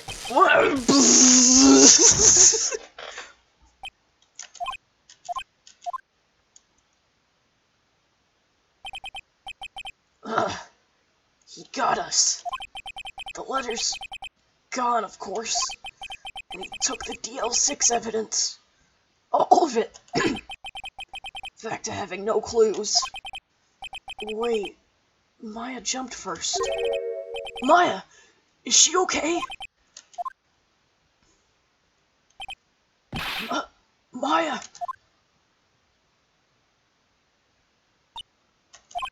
Maya, open your eyes. Sorry. Maya? The letter! Did he take it? Huh?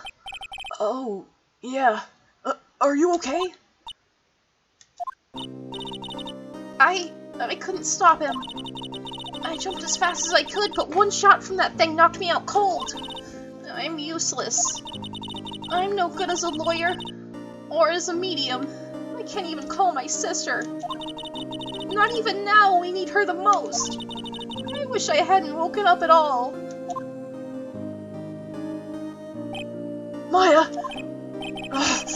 There has to be some way I can help her. I'd better do something about her self-confidence first. Huh? Maya? She's holding something. What is that? A bullet? DL6 incident, evidence number 7, taken from the heart of Gregory Edgeworth. I remember. Von Karma was holding this when Maya jumped him. DL6 bullet stashed in a pocket. Taken from Gregory Edgeworth's heart. Still bears clear ballistic markings. I'll prove it to you, Maya. You're most definitely not useless. I'll prove it to you in court tomorrow. Right after we go home and change our pants, because as it turns out, you do piss yourself when getting electrocuted. Alright. I'm gonna take this opportunity for a brief intermission before we get into the final part of this case. So, I'm gonna go use the bathroom and refill my water real quick, and I'll be back in a few minutes.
Alright, I'm back with a full, fresh cup of water.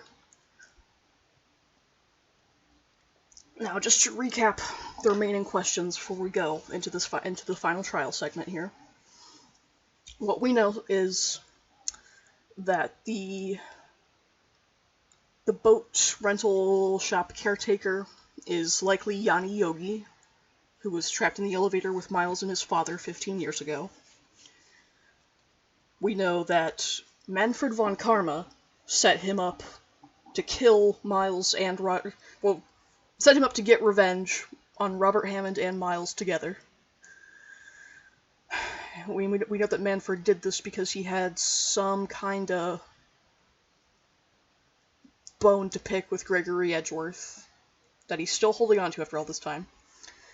And we also know that Miles, for the last 15 years, believes that he was the one who murdered his father. That he did it on accident. But he still believes that that's what happened. So, now let's dig in.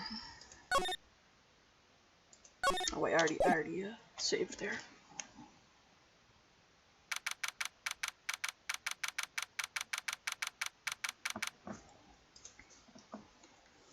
Alright, December 28th, 9:51 a.m., District Court, Defendant Lobby number 2.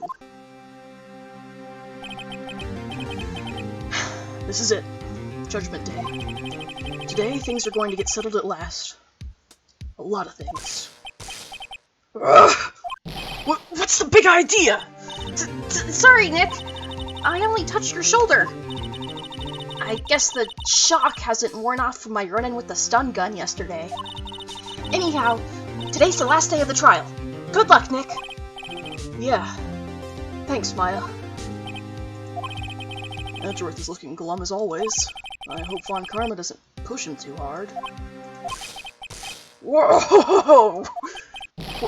What are you doing? Sorry, I'm sorry. I just thought I'd cheer you up with a pat on the back. Maya becomes Electro. Maya, maybe you should go outside and discharge? Right, good idea. Try not to electrocute anyone on your way out. Woo, yeah, pal!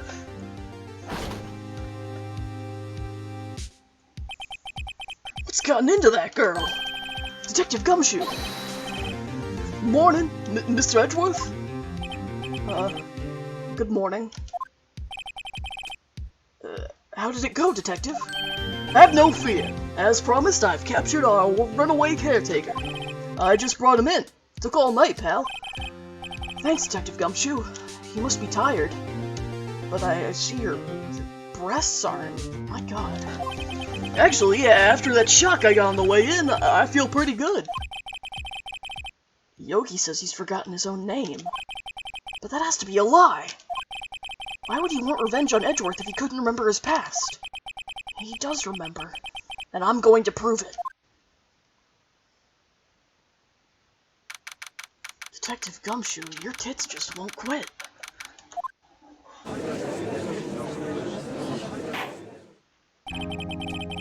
The court is now in session for the trial of Miles Edgeworth.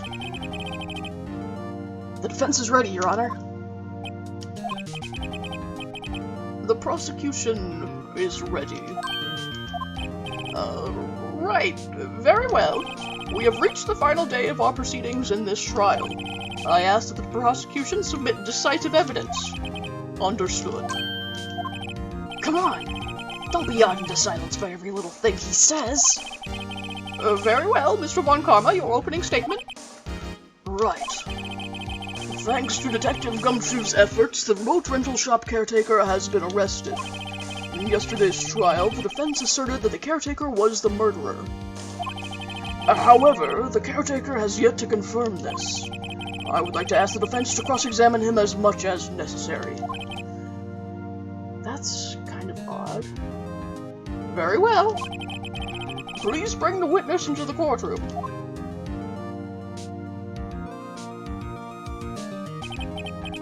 I don't know. I don't know, Miles. Your mentor and/or father figure is looking GNCAF.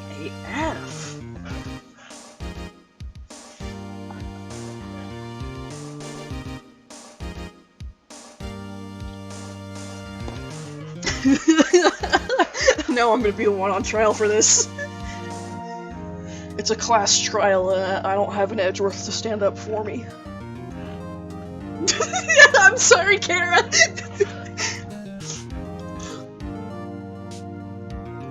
Ladies and gentlemen of the court, I believe you all remember our witness. He lives in the boat rental shop on the lake from where he witnessed the incident. In addition, he has currently lost memory of his name and identity. Witness, why did you run away yesterday? Kara is currently booking a flight to my house. Like, not to my local airport, but to my house directly. The witness was not running away, as he will now testify. I see. Very well, please begin your testimony.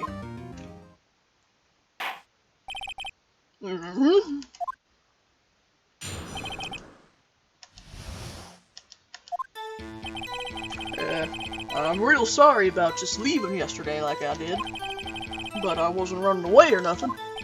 I went to buy some food for Polly, see? I figured I got nothing to do with this incident anyhow. I mean, I need one of those motive things, right? And I don't got one. So my testimony yesterday stands as is.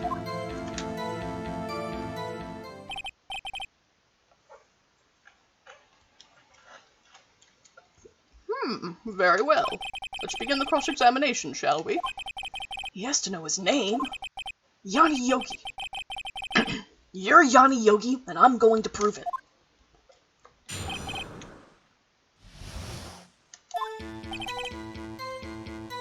Okay, sorry. Wasn't running away. Buying food. Oh, I think you do have something to do with this, sir. You've lost much of your memory, is that correct? Yep. Seems like it.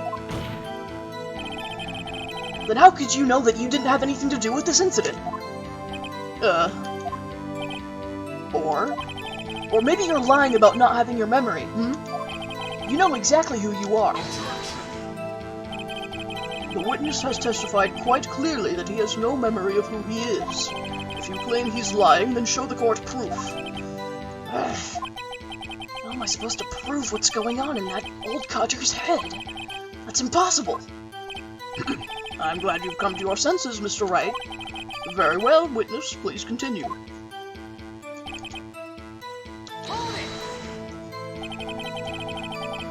How can you say you had no motive? I say you do. You had a grudge against Edgeworth and the victim, Robert Hammond. That's why you took revenge on them, right? Please don't make me repeat myself, Mr. Wright. This witness has no memory of anything beyond several years ago. He can't hold a grudge. It's impossible. I have to prove he's lying about his memory. Otherwise, it's going to be the same thing over and over until the trial ends. Might I say something, Mr. Wright? Yes? Yes, Your Honor. You've been saying the same thing now over and over. You've been calling the witness's memory of the past, or lack thereof, into question. But does this really have anything to do with the current case? Of course, Your Honor. The witness has said he has nothing to do with this case and no motive. Both of these statements are lies. Order! Order! Mr. Wright, there is a serious problem with your claim. Or are you saying you know who this witness is? Of course, Your Honor. Now, this is interesting. I would like to know myself. So, who is he? Don't play dumb, Von Karma. Mr. Wright, please tell us this witness's name. Gregory Edgeworth, back in the dead. No. That's Yanni Yogi, motherfucker. His name is Yanni Yogi, a former court bailiff. Yogi? That name seems familiar. Oh! Yanni Yogi from the DL6 incident. It figures the judge would have heard of it. It was such a famous case. But what does this mean? Your Honor, if this man is Mr. Yogi, then he has a clear motive. Tisk. Shut up. I'm throttling you with my mind. Jumping to conclusions again, Mr. Wright. This man, this witness, is Yanni Yogi? Fascinating. However, how do you propose to prove this to the court? This is a court of law, as you may recall. You need proof. And allow me to repeat once more that the witness has lost his memory. This is it. I have to do this now. If I can't prove he's Yogi right here, right now, then I've got nowhere else to go. Nick, how are you going to prove it? How can you prove that he's Yanni Yogi? It's okay. It's actually quite simple. Your Honor, please take this man's fingerprints. Then we'll compare them to the fingerprints on file for Yanni Yogi 15 years ago. I see. That makes sense. In fact, I'm wondering why the detectives didn't do this already. Tisk. Huh? I'm so very, very sorry, Mr. Wright. Why? The witness has no fingerprints! Fuck you! What? What? No fingerprints?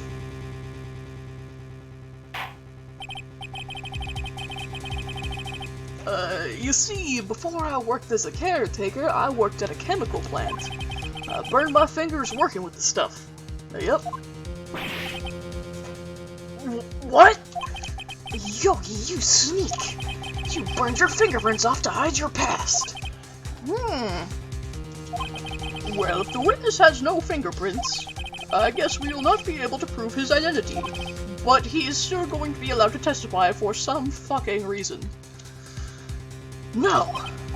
Tisk. Well, what will you do, Mr. Wright?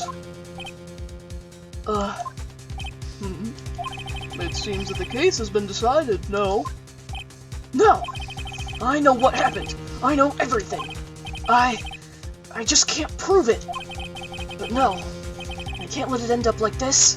I can't lose. There has to be another way. There is no one who can testify as to who this witness is. No one. Nick, what are we going to do? I didn't even consider that he might have erased his fingerprints. What do I do? Tisk. Well, Mr. Wright, perhaps you'd like to cross-examine his parrot for a little comic relief, Yeah, very funny. You're a sore winner, Von Karma. Wait a second. Cross-examine his parrot? What is it, Nick? No. You're not going to... Your Honor, the defense would like to take Mr. Von Karma up on his proposal. Take Mr. Von Karma up on my proposal? Exactly, Your Honor. I would like to cross-examine the witness's pet parrot. Edgeworth is watching from the defendant's chair like, oh my fucking Christ. This is the man that I'm in love with. Order! Well, what do you think, Mr. Von Karma? Need you even ask? This is a farce. I object. Wait a second. You were the one who suggested I cross-examine the parrot, Von Karma. I have a right to do as you suggested. Well, if you're so desperate, then please, be my guest. I'm already dressed like the fucking beast anyway. Of course, should you go through with this, and nothing comes of it, then I hope you're ready for the consequences. Nick, this is crazy! And I'm the one who channels ghosts! Well, you still want to go through with your little game? Hell yeah I do. Let the parrot take the stand. I will cross-examine her, Your Honor. This is the most ridiculous thing I've ever heard. Von Karma's rigged every person's testimony, every piece of evidence, except the parrot. She's my last chance. At least, I think so. Bailiff, bring in the parrot. Yeah, this is just like Judge Trudy, only we swapped out animals. That's quite a bird. Please tell us your name. Name! The witness is ignoring me. It must hurt to be ignored by a bird. I am. Very well, witness. Who is your owner? Please, testify for us. Who is your owner? Hello? Hello?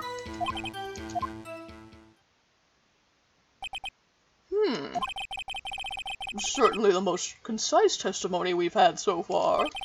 Very well, begin your cross-examination. Right. What are you going to do, Nick? I don't know. What do we do, Maya? The only thing we can do.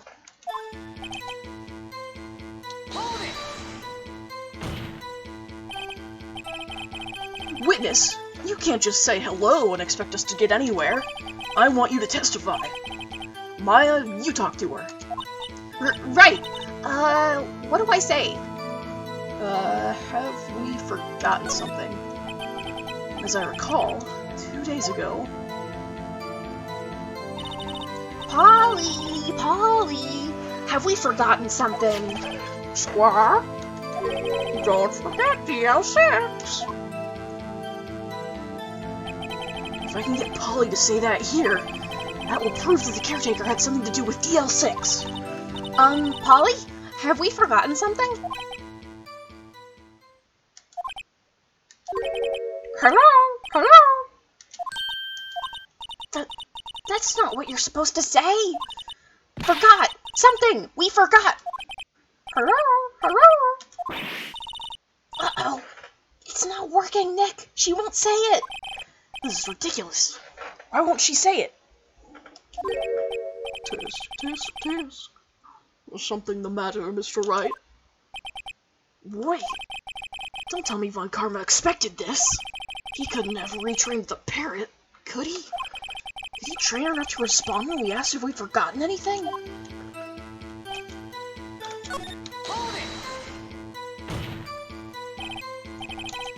Alright, so let's repeat this part over again.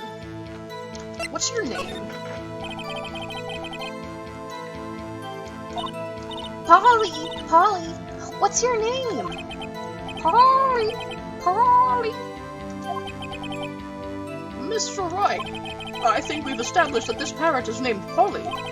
Does this have anything to do with her owner's identity? Of course. Yes, it does. Ha! Fascinating. You claim that the parrot's name will prove her owner's identity? Then show us this proof. Nick, don't you think you're taking the bluffing a little too far? Listen.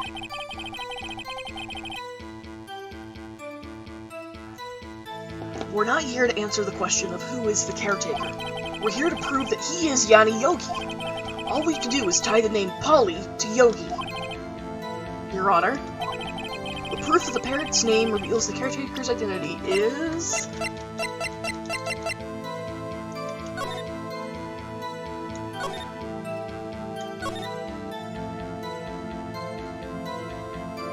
Fiancé Polly Jenkins. Ah, interesting. Take that! The DL6 case file. That's quite a large file you have there. Which page is this proof on, then? Show us or stop wasting our time.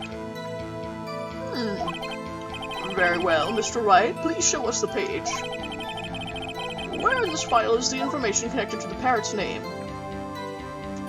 That would be the suspect data. It's on the suspect data page. This page has all the information about Yanni Yogi. Right after he was arrested, his fiancée committed suicide, see?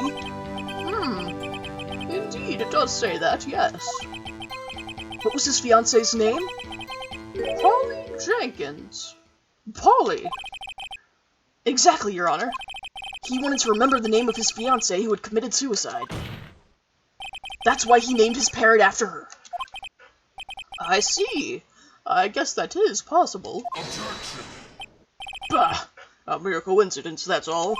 My granddaughter has a dog she calls Phoenix. Ew, he has a granddaughter? Well, Mr. Phoenix Wright, does that make you my granddaughter's fiancé? She's only 7 years old! Indeed. Alone, it is a little weak for evidence in a murder trial. We would need some other corroborating evidence. Where am I going to find that? Nick, we're getting closer. One more. If we just get one more piece of evidence. Right, but what? Very well. Witness, you may continue. I guess we should try to get some information out of her. We need to show the judge that her owner is Mr. Yogi. Yeah, Von Karma has one other daughter that's not Francisca. Or one child, one non-Francisca child. That's just what we can extrapolate from the claim that he has a granddaughter.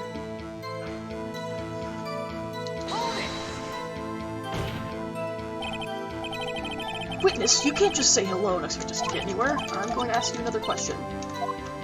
Now, what's the safe number? Maybe I'll get her to say the number of that safe. Huh? The safe? Why? Let's just try to get her to say anything, okay? Polly, what was the number to the safe in the shack? 1228. 1228. My, what a reckless parrot. Well, Mr. Wright, you aren't claiming that this number has something to do with the caretaker. Actually, it does. That's why I had her say it. Ha! Ridiculous. How can the number to a safe tell us who the caretaker is? Show us your proof. What could possibly link this number to the caretaker's true identity? Let's see, DL6 took place on December 28th, 2001. Take that! The DL6 case file? What is this obsession you have with that case? Mr. Wright, where in this file is something related to that safe number? That would be the case summary. It's on the case summary page. The case summary? Francisca isn't a MILF, she's 18. Specifically, the date on which the DL6 incident occurred. The date of the incident? December 28th? Why, that's today's date, 15 years ago. And the number on that safe is 1228. Ah! He used the date of the DL6 incident as the number for his safe, Your Honor. That's how important that date was to him. I see. It certainly is an interesting coincidence. People often do set their secret numbers to dates. Objection! Bah! This is not tangible proof. I set my ATM card's number to 0001 because I am number 1. This has nothing to do with a date. Nothing. That's enough. I think we've reached a conclusion here. This is a mere coincidence, that's all. True, that is a possibility. However, two coincidences at the same time seems more like a pattern to me. What are you saying? Summon the caretaker of the boat shop. Immediately.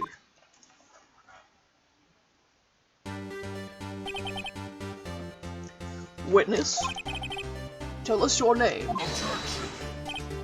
Wait, this witness, he doesn't remember. No, it's okay. I have accomplished what I wanted to do. I am done. Nick, he looks totally different. This is the real Yogi, I think. Finally.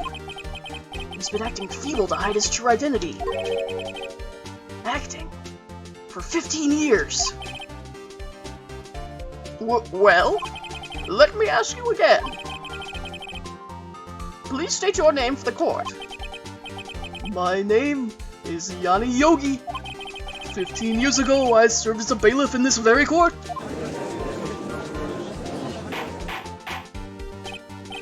Order! Order! Yanni Yogi! So was it you who killed Robert Hammond? And tried to frame Miles Edgeworth for his death? Yes, it was me, Boo-Boo. I did it. I killed that man. They put me on the witness stand 15 years ago. Robert Hammond, he said I was mentally unsound. He told me it would make me innocent, get me off the hook. So, I pretended to have brain damage. I was innocent, really, but he didn't believe me. We won the trial, but I lost everything, including my entire stash of pick-and-nick baskets. I lost my job, my fiancé, my social standing. Then, this year, 15 years later, Boo-Boo, a package arrived. It was a letter, and a pistol, and a pick-and-nick basket. The plan was written out in careful detail. It was a plan for me to take my revenge on the people who ruined my life. I didn't care who had sent it. I thought this was my chance. After 15 years, Boo-Boo, this was it. Finally, a chance to have my revenge on Robert Hammond and Miles Edgeworth. I have no regrets. Wait a moment. Revenge? Against Miles Edgeworth? What do you mean? I'm not at liberty to speak on that matter. Why don't you ask Mr. Edgeworth yourself? Anyway, I admit it. I was the one who killed Robert Hammond, Boo-Boo.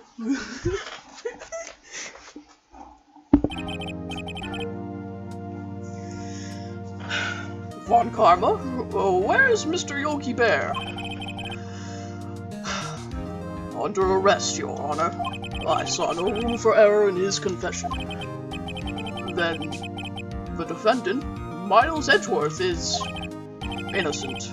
In this case, at least. Very well. Will the defendant please take the stand? There are a few mysteries left unsolved.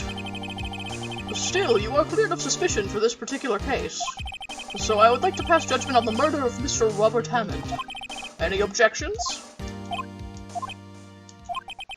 I don't believe it. Why isn't Von Karma saying anything? Very well. This court finds the defendant, Mr. Miles Edgeworth, not guilty. Woo, yeah, woo, snaps for Reggie.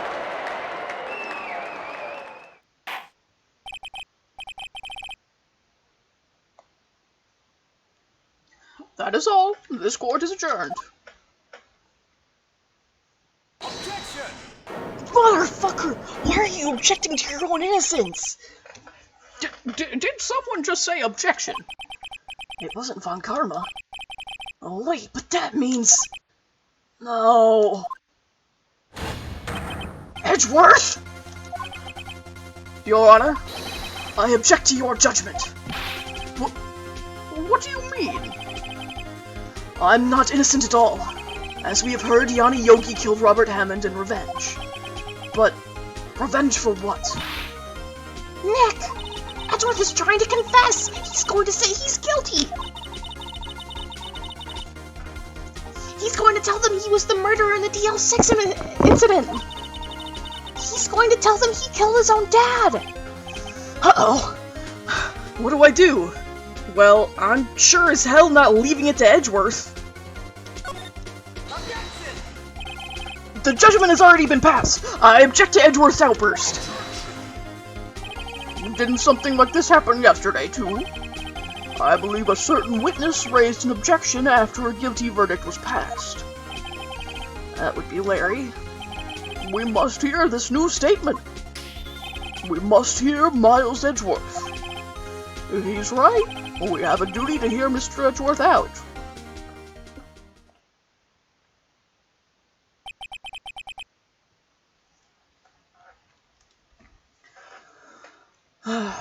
For 15 years, I've had a recurring dream. A nightmare. It's only a nightmare. That's what I told myself. But now I know it wasn't a dream. Yanni Yogi wasn't the killer. You mean in the incident where your father died? From the distance of the shot, it wasn't suicide either. Everything was as clear as day.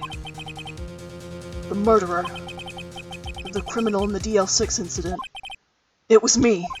Your Honor, I confess my guilt. I am guilty for DL6, the statute of limitations of which ends today. The culprit is me.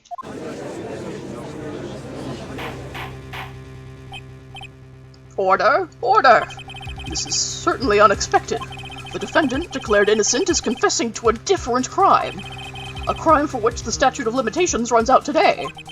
I'm not really sure how I should deal with this. Bah! It's obvious. We hold a trial. Right here. Right now. We try this man for his crime for 15 years ago. I think I would like to take a 5-minute recess. During this time, I will consider the appropriate course of action to take. Court is adjourned.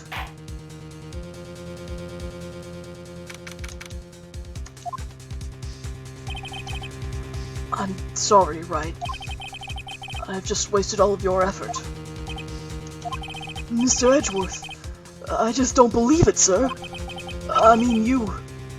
kill your dad? I didn't want to believe it myself, Detective, but it's the truth. I deserve to be punished. Murder is murder, no matter what the circumstances. This is crazy! Just crazy! Nick, what are you doing? Huh? Oh. I was just reading through the court record once more. I'm getting my case ready. Your case? For what? Huh? Isn't it obvious? I'm going to prove that Miles Edgeworth is innocent. Huh?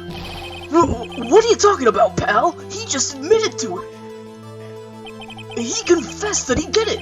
In court! I'm sorry, Edgeworth, but I don't believe your nightmare. What? It's just a dream. It's not real. The truth is right here in this court record. In any case, tighten your belts. The real fight is just beginning. I'll prove you're innocent. Trust me. Right.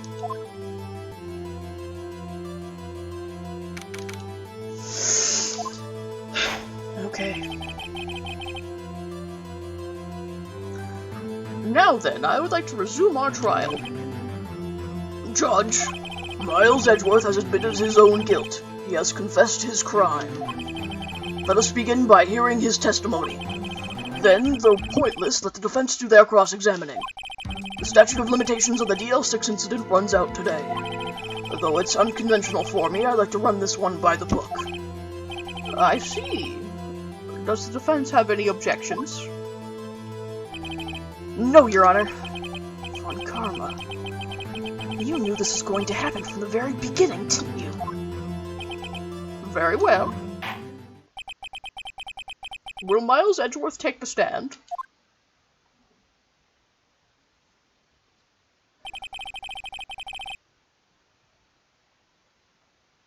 Will the witness state his name and profession? Miles Edgeworth. I am a prosecuting attorney. Mr. Edgeworth, 15 years ago, you mistakenly killed your father, Gregory Edgeworth. Is this correct? It is correct.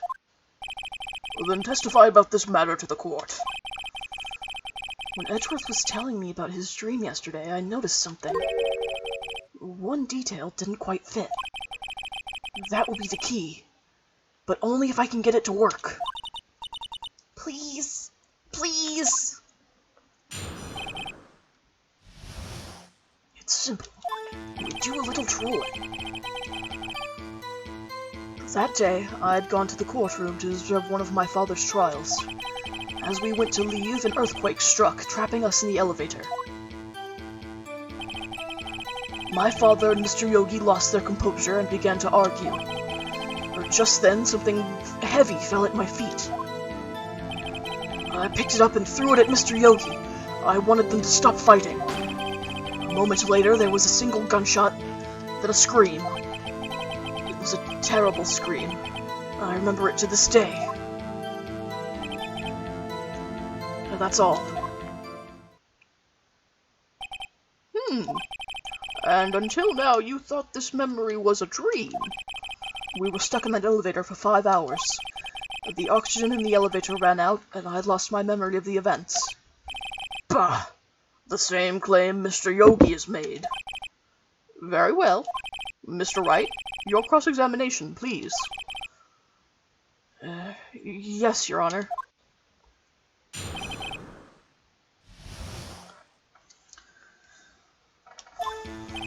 Okay. Let me look at my evidence one more time. Shit, I didn't mean to do that.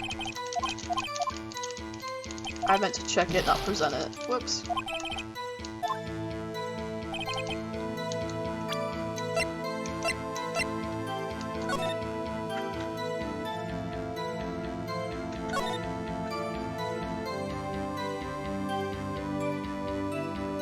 One bullet found in heart. The murder weapon was fired twice. And how many times does Miles hear something go off?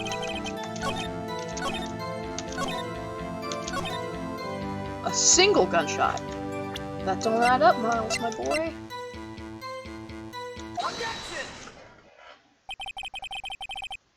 Are you sure you only heard one gunshot? Yes, I'm sure of that. I heard the shot and the scream. Then everything faded. I was unconscious until the rescuers came. I see. No, Your Honor. Unfortunately, you don't. Look at this file one more time. This plainly contradicts the witness's testimony. You do enjoy dragging out that file, don't you? Mr. Wright, this is the 3rd time this trial you've shown the DL6 case file to this courtroom. I don't accept this evidence, unless you can tell us what page it's on. Which page contradicts Miles Edgeworth's testimony? The victim data. Look at the victim data in this file. It says it quite plainly. The murder weapon was fired twice. Miles Edgeworth only heard one gunshot, yet the murder weapon was fired twice. The first shot was the accidental firing when the pistol was thrown. So, who fired the remaining shot?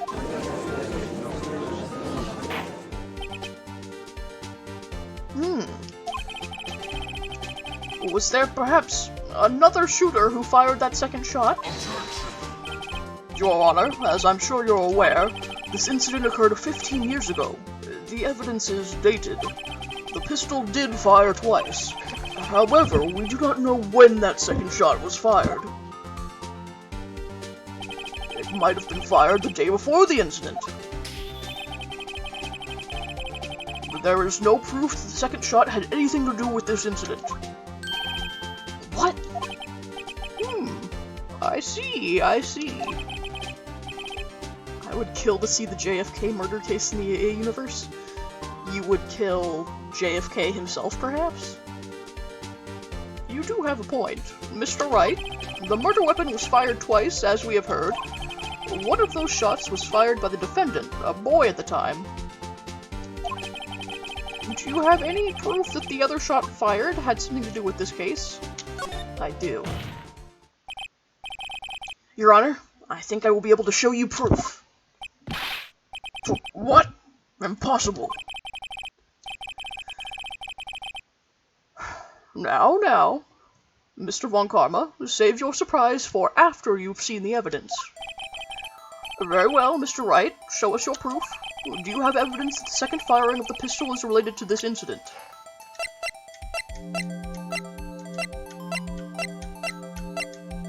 No, didn't Magneto try— okay, no, I watched, well, at least in reference to Days of Future— no, First Class, Magneto was like, no, I was trying to save JFK because he was one of us. But he's still in jail in the Pentagon anyway.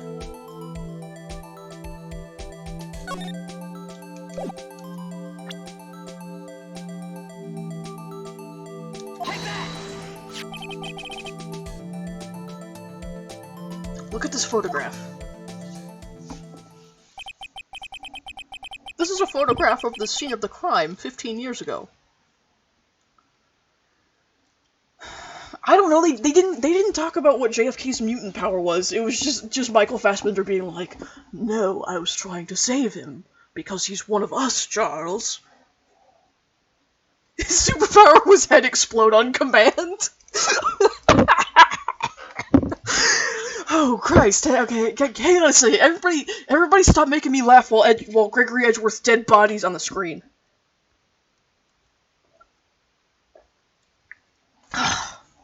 Okay.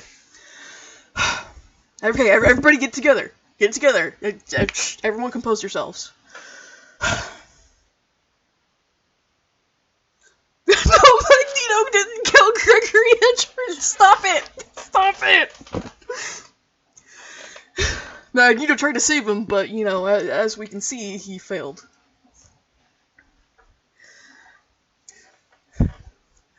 I wish Magneto was an Ace Attorney!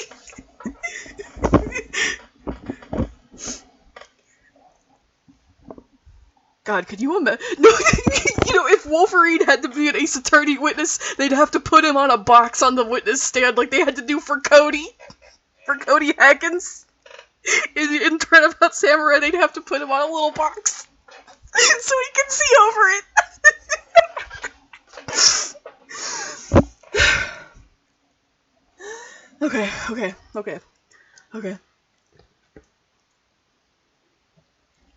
Okay, one more big sip of water.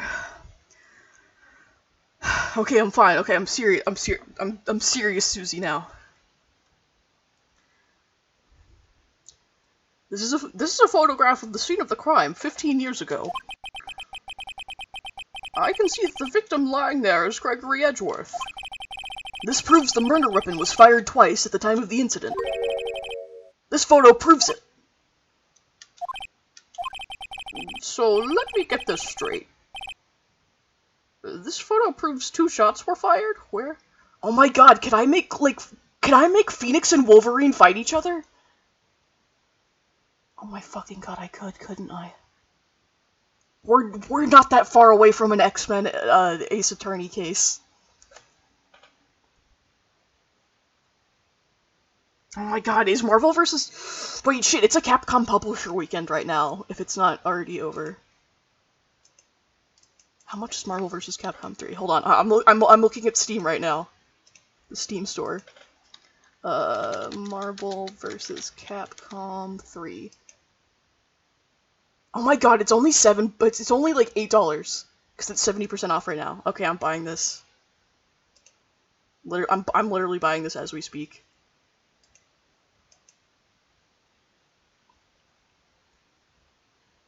Okay, it's done. I'll install it after the stream, and then I'll make Phoenix and Wolverine beat each other up sometime. Okay. Anyway. So let me get this straight. This photo proves 2 shots were fired. Where? Your Honor, please! Please get a clue! Show the judge the contradiction in this photo. Huh, I spy a bullet hole in the elevator doors here. Take that! Oh my god, Leon S. Kennedy, Phoenix Wright, and Wolverine can all beat each other up. should be obvious. The contradiction is here. I see. A bullet hole in the door. Oh, what? No Leon? Damn it. Is it perhaps the ultimate showdown of ultimate destiny? Your Honor, Gregory Edgeworth was killed by a shot from the pistol. Yet, there's also a bullet hole in the elevator door. We also know that the murder weapon was fired twice. Thus, someone other than Edgeworth fired that second shot. Order! Order!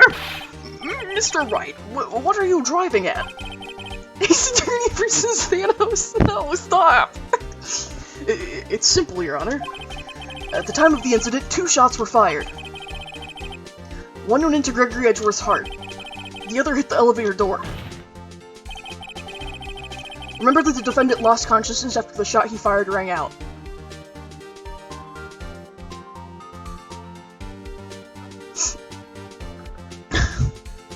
Sorry, I just remembered Thanos and Wolverine are also both in Fortnite, and that you can make them do K-pop dances. Anyway. Remember that the defendant lost consciousness after the shot he fired rang out. In conclusion, we must agree that the second shot was fired by someone else. Mr. Wright, but who could that someone else be? The murderer, of course!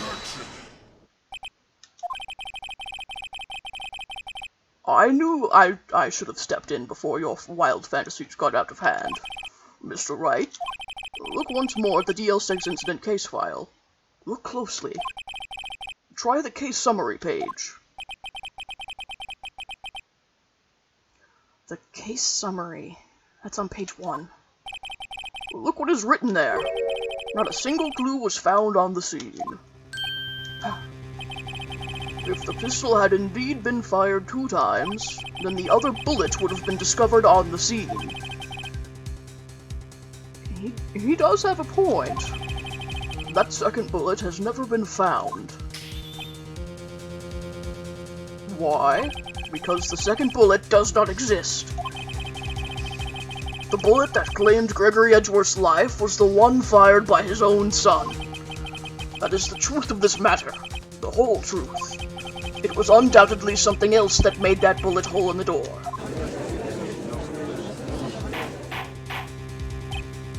Order! I will have order! Mr. Wright has proven one thing to us quite clearly, that the murder weapon was fired twice at the time of the incident. However, as Mr. Von Karma says, the second bullet fired was not found. It is highly unlikely that the police merely overlooked this second bullet. So, all we have is the single bullet fired. I'm afraid I have to discount the defense's claim. Tisk, tisk, tisk. Court field trip to the elevator? No! I praise the judge for his wisdom in this matter. How did this happen? I don't believe the second bullet didn't exist. Was I wrong? Have I been wrong about this whole incident? What are you doing, Nick?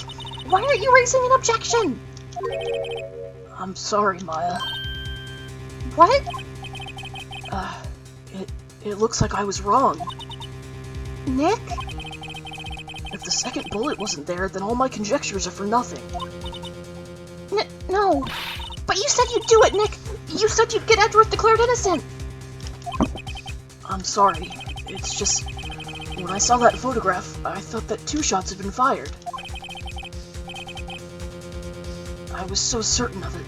I thought I'd won. I thought that there was another person, someone else who fired the killing shot.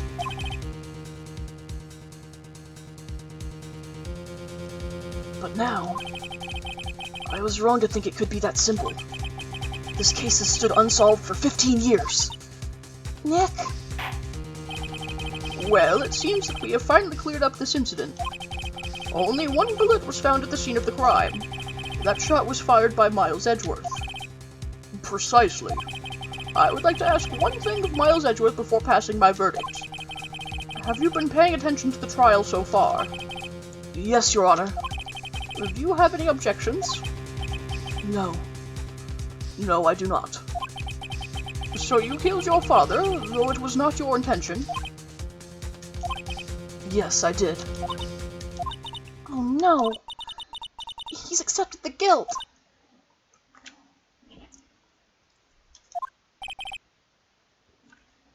Very well. The statute of limitations on the murder of Gregory Edgeworth runs out today.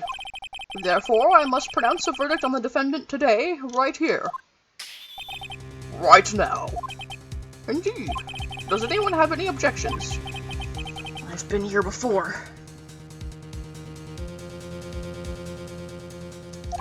It's just like my first day in court. There's so many things I know I should be saying, but my mind's gone blank. I can't find the words. Mr. Wright?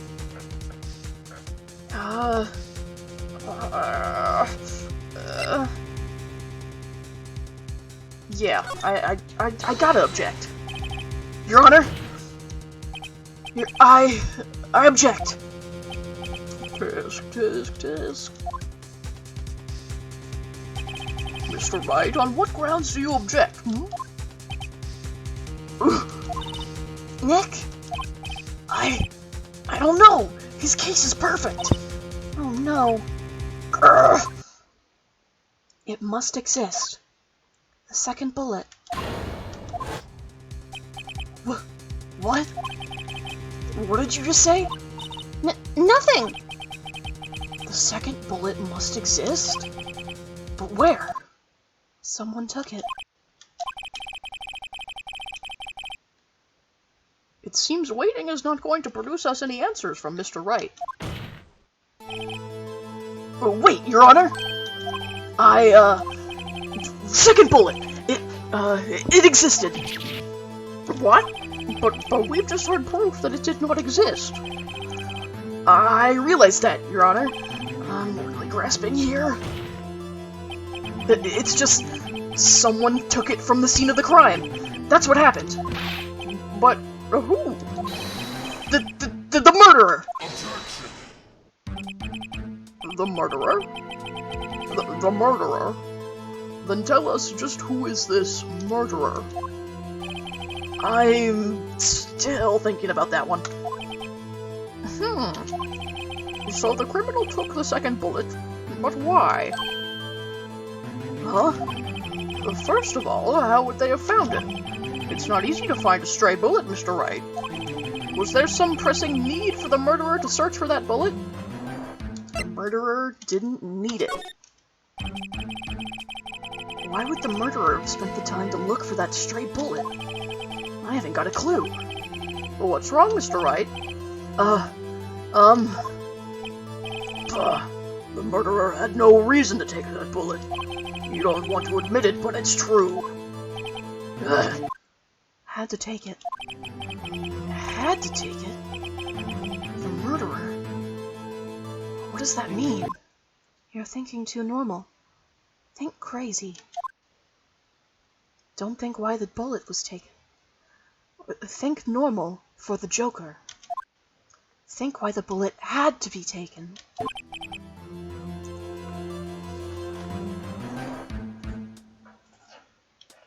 Mr. Wright? Yes, Your Honor. I have no idea what I'm doing. Well, the murderer had no intention of taking the bullet from the scene, but, the murderer had to take the bullet. Had to, Mr. Wright? What do you mean? Well, for instance... For instance, what? Maybe the bullet, hit the murderer? The bullet hit the murderer.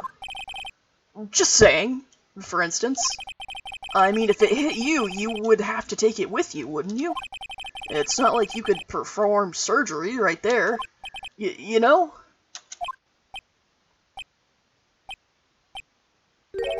Wait a second. I was just talking off the top of my head, but what if that's what really happened? Let me get this straight. So at the time of the murder, the murderer themselves was shot, and they left with the second bullet still inside them, thus leaving only one bullet at the scene of the crime. Yes. I guess that's how it would work. Yeah. But there's a problem with that. The other two people rescued from that elevator, Miles Edgeworth and Yanni Yogi, were both unharmed. So that would mean the murderer came from outside. Yes!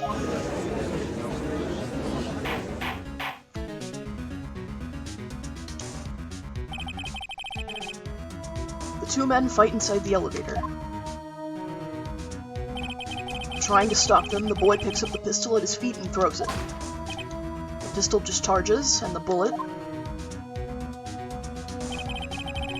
goes through the elevator door and hits the murderer outside. The boy loses consciousness. Then the murderer opens the elevator door and sees the men inside.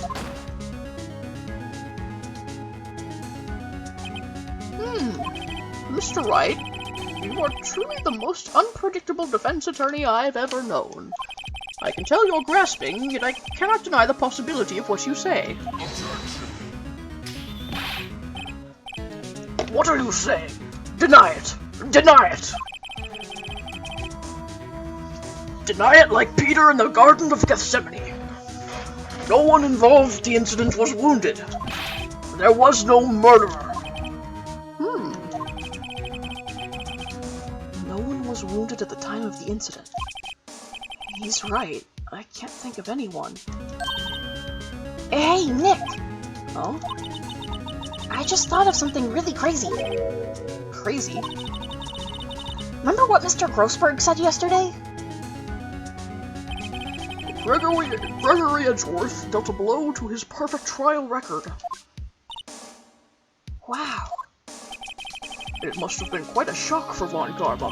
He took a vacation for several months after that, you see.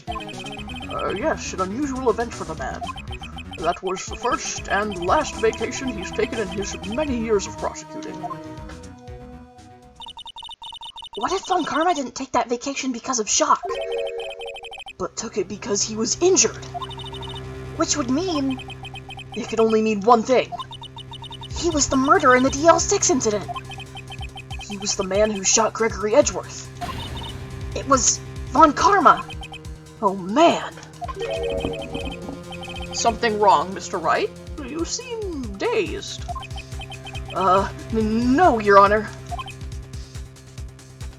Well, you've indicated the possibility that the murderer came from outside. Can you give us the name of your suspect? Uh-oh. Should I come out and say it now? Absolutely. Your Honor, there is a suspect. One lone suspect. Well, this is certainly interesting news. Very well, Mr. Wright. Who is your suspect?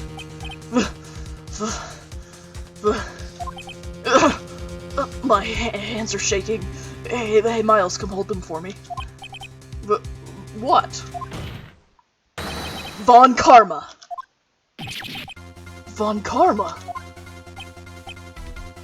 Oh, don't make that face.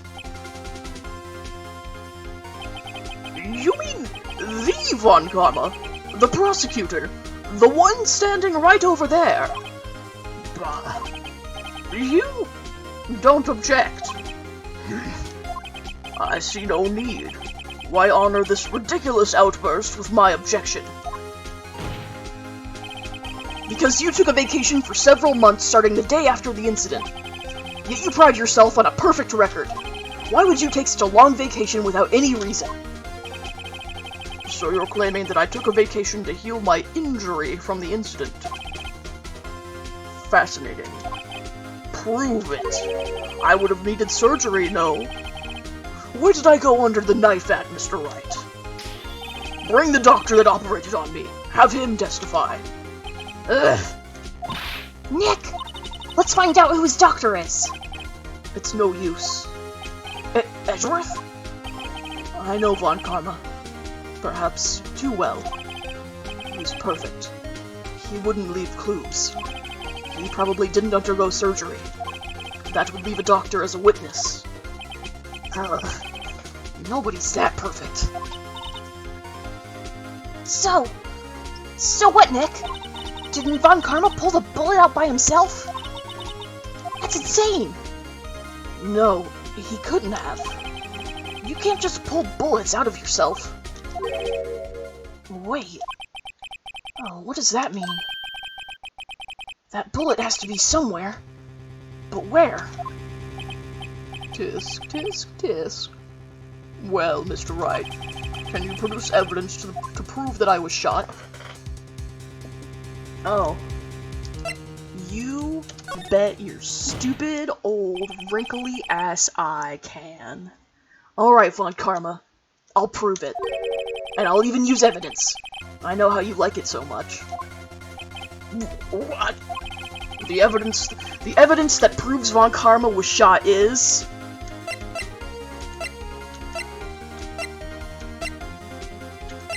Maybe you've been wondering why this is still in our inventory after all this time? Well, here it fucking goes, ladies and gentlemen. Von Karma is perfect. He wouldn't risk surgery, leaving an evidence trail. So then I ask, where's that bullet now?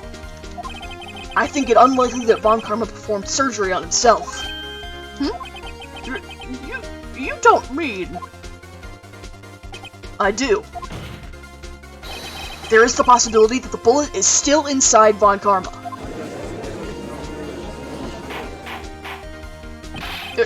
Is that even possible? For all these years? Well, there's one way to find out. We could use this metal detector. Well, Von Karma, I'm going to run this over you and see what we find. And after that, I'm going to run my car over you as well.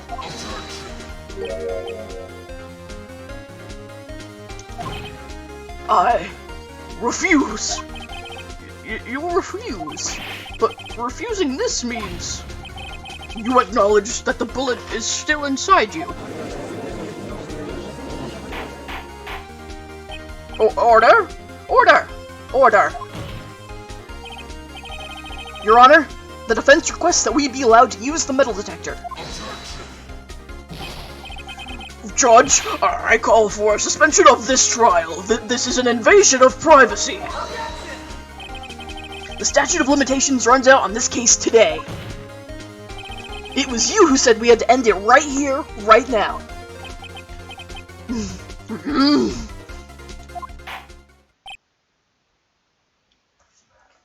Enough. I permit the use of the metal detector. Mr. Von Karma, you will submit yourself to testing. Nick, what does this mean? I don't know, but we have to give it a shot.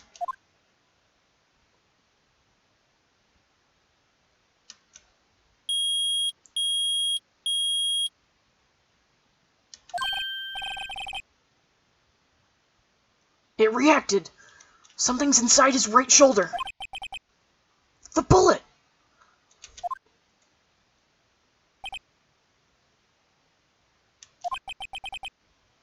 Mr. Von Karma? You! It was you! I was afraid this would happen, and so I remained silent. Indeed, there's a bullet in my shoulder. However, it has nothing to do with this incident. What? I was shot in the shoulder long before the DL6 incident. Edgeworth flies across the table and goes Miss Piggy on MVK. Yeah. I claim that the bullet in my shoulder has no relation to DL6.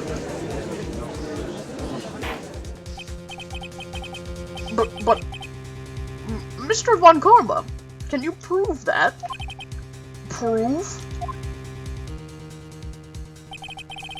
I have no obligation to prove anything. It is Mr. Wright who must prove something here. Not I. Mr. Wright? Well, can you prove it? Can you prove that the bullet in Von Karma's shoulder was from DL6?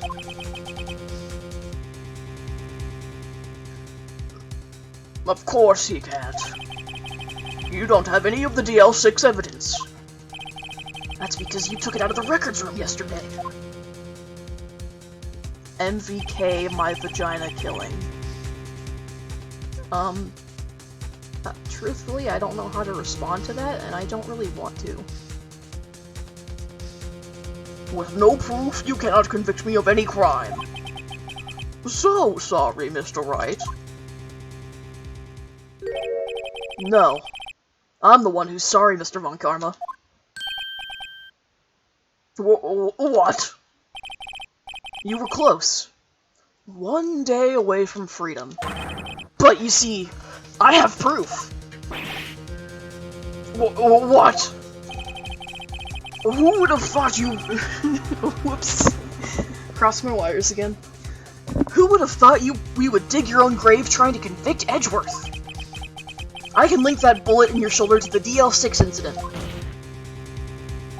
And here's my final proof.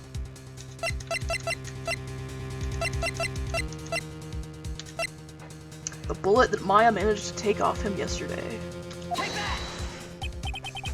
That's... a bullet?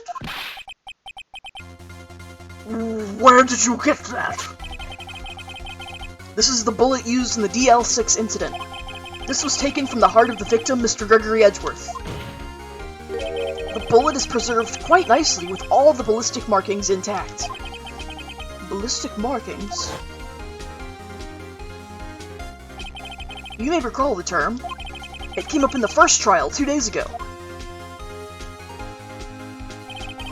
Ballistic markings are the fingerprints of a weapon. All bullets fired from a gun are marked with that weapon's unique pattern. By examining the markings, you can tell which weapon fired the bullet. It's quite accurate. We have 2 bullets in our possession. One, the bullet removed from Gregory Edgeworth's heart. The other, Mr. Von Karma, is the bullet buried in your shoulder. We can analyze both bullets. Then, if the markings matched, we would know that both bullets have been fired from the same gun. The very same pistol. In other words, the murder weapon that killed Gregory Edgeworth. Mr. Von Karma, you will let us remove the bullet from your shoulder. Then we'll compare the ballistic markings to those on this bullet. And solve this case once and for all. Well, Mr. Von Karma?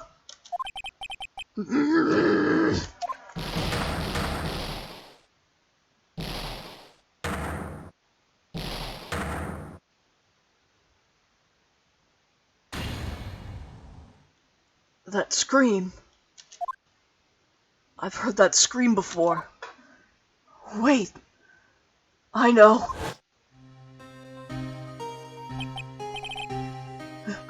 Help!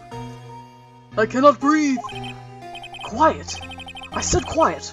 You're not making this any easier. Stop breathing my air, boo-boo! I'll stop you! Stop breathing my air! Get away! Get away from my father!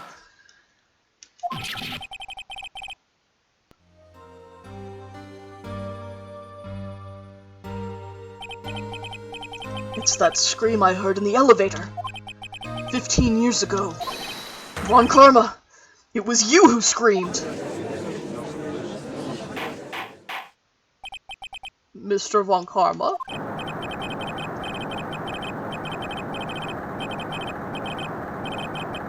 Only you would dare defy me. So, it was you. You and your father are my curse. Your father shamed me with a penalty on my record. And you left a scar on my shoulder that would never fade. I'll bury you. I'll bury you with my bare hands. Death! Death! 15 years earlier. Chief Prosecutor, I'm sorry. Von Karma, it's not like you to make this kind of error. I never would have thought that Edgeworth would be the one to catch you. I was careless. I'm sorry, but you will have to be penalized. I've covered for you in the past, but not this time. Edgeworth.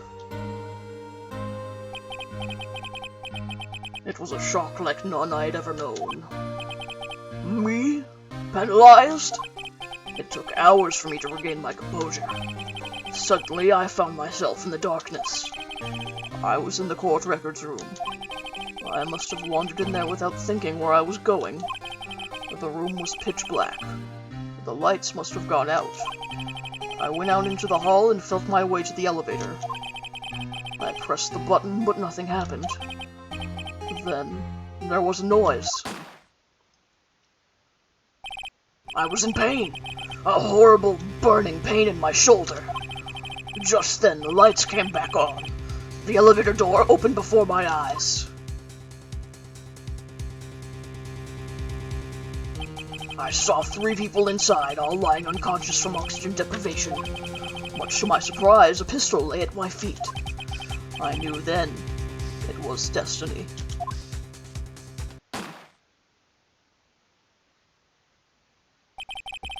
In his last moments, Gregory Edgeworth was still unconscious. He died, never knowing who had shot him. Or later, he spoke through a medium, blaming Mr. Yogi. He was fooled. It was the perfect crime. Tisk, tisk, tisk. Who would have thought another man would have come to open that elevator door? Judge? What? What are you doing? Do your job. Bring an end to this miserable charade. Now, end it. Very well. I will beat you to death with this gavel. It appears that we have come a very long way to the end of this maze. 15 years later. Mr. Miles Edgeworth? Yes, Your Honor. You were innocent. You are innocent. As you said, it was all a nightmare. Yes, Your Honor. This court finds the defendant, Mr. Miles Edgeworth. Not guilty again, yay! Dude, I feel like the confetti is a little off here. That is all. This court is adjourned.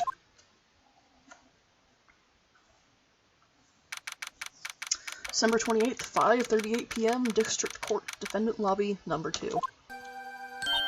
Nick! Nick, we did it! Did you see his face? Von Karma looked even paler than usual. He's pretending to be all cool, but inside you crushed him, Nick. Crushed! I gotta say, I'm impressed. It was pretty close, though. I was sure we'd had it. I know! I was on the verge of tears the whole time myself. But now it's all just a good memory.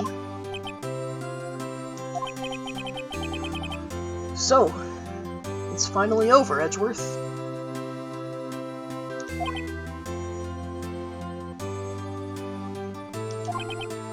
Right? Yeah? I'm not sure how to say this. I know. Try thank you, or maybe I love you. I see. Thank you, right? You're welcome. I think you could have done better than that. Sorry, I'm not good at this sort of thing. You got a lot to learn, Edgeworth. She's got you there. Whoop! Amazing, pal! You pulled through just like I thought you would. I'll never forget this. I owe you one, pal. And tonight, let's party. Dinner's on me. Yeah, my salary went down a bit this month. But who cares? See, Mr. Edgeworth? You should take a lesson from Detective Gumshoe. That's how you say thank you. I see. Woo! What the fuck? I feel foolish. Don't worry. Take it a little at a time. You'll get used to it. It's been 15 years since I've seen Edgeworth this unguarded. Hey, y'all! Lotta! Y'all were great in there. Thank you. Yo, Edgeworth, congrats! Thank y'all very much. I knew you were innocent from the start, of course. Just look at you. You wouldn't stick your hand in the cookie jar even if no one was there. You were the witness on the first day of the trial, weren't you? Yeah, well, let bygones be bygones, eh? Speaking of which, what are you doing now, Lotta? Who, me? I went back to college. In the 2 days since I was testifying. I gave up trying to be an investigative photographer pretty quick. Really? That's too bad. Huh? Huh? Isn't that the hot dog guy from the park? Huh? It's over, Nick! My life is over!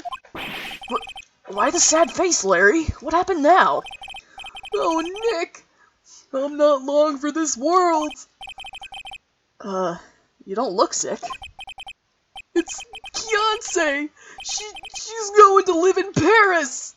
Paris, Nick! With French people! She's leaving me behind! Should have seen that coming. Yo, Edgy! There you are! Yes, here I am. Congrats, Edgy! Here, a little gift from me in celebration. Celebration? That's unusual for you. Harry Butts! You come along tonight, too!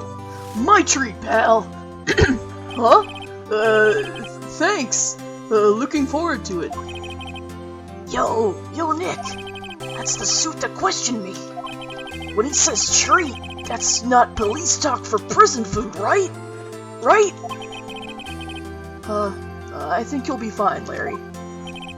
Right? Yeah? What's up? That envelope that Larry gave me. It's got money in it. Well, yeah, that's not that strange. People give money away to celebrate sometimes. It's $38, right? Huh? What a weird amount. I mean, it's not a little, but it's not a lot either. $38 exactly? Nick! Wasn't that exactly the amount of lunch money that was stolen from Mr. Edgeworth in school? $38? No. No! Larry, it was you! What are you so surprised about, right? Huh? Larry was absent that day from school, right? But that doesn't automatically rule him out as a suspect. What? Think back to that day 15 years ago. Larry took the day off, but he was bored, so he came into school anyway. Then he saw the money lying there, and the rest is history. I never was good at history. Edgeworth, you didn't know, did you? I suspected. I just couldn't picture Larry protecting you like he did that day.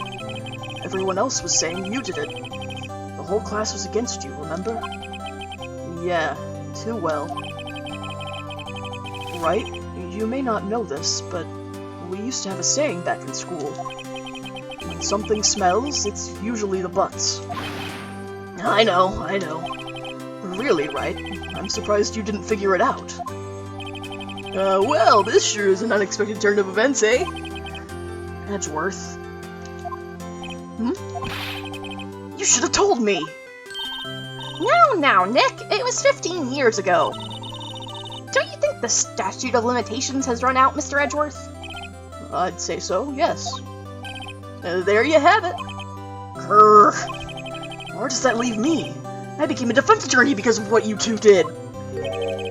Well, you have always been something of an insufferable emotionalist. Yeah! And you get worked up too easily, too. Death!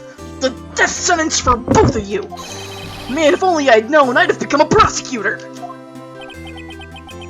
the same goes for me, only the other way around. For the longest time, I thought I might have killed my own father. I thought I might be a criminal. I became a prosecutor in part to punish myself. If I had known the truth, I might have become a defense attorney after all. Edgeworth. We'll want to switch, right? Hey, y'all! Line up, I'll take a photo. Hey, photo time, let's go! And after that, dinner on me. Detective Gumshoe took us out on the town that night. We celebrated Edgeworth's newfound freedom, even though Edgeworth himself was still in detention. What the fuck? What? What the fuck? No, what? He was still in detention? No, what? How did I forget that? Whoa. I went a little overboard yesterday. My head hurts. Huh? It's still only 5 o'clock. Maybe I should go back to sleep. What's this? A letter?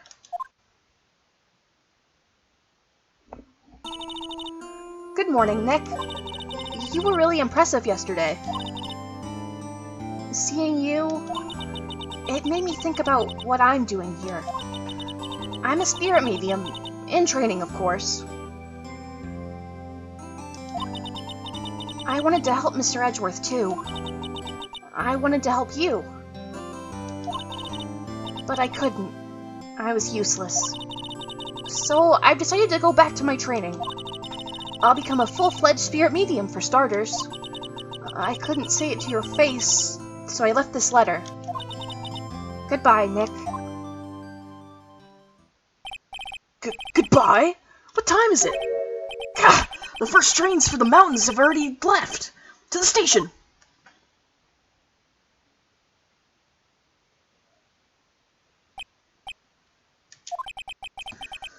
I guess I'm too late. Hey! Nick! Maya! So, you're leaving? Yeah. It's hard being a spirit medium who can't talk to spirits.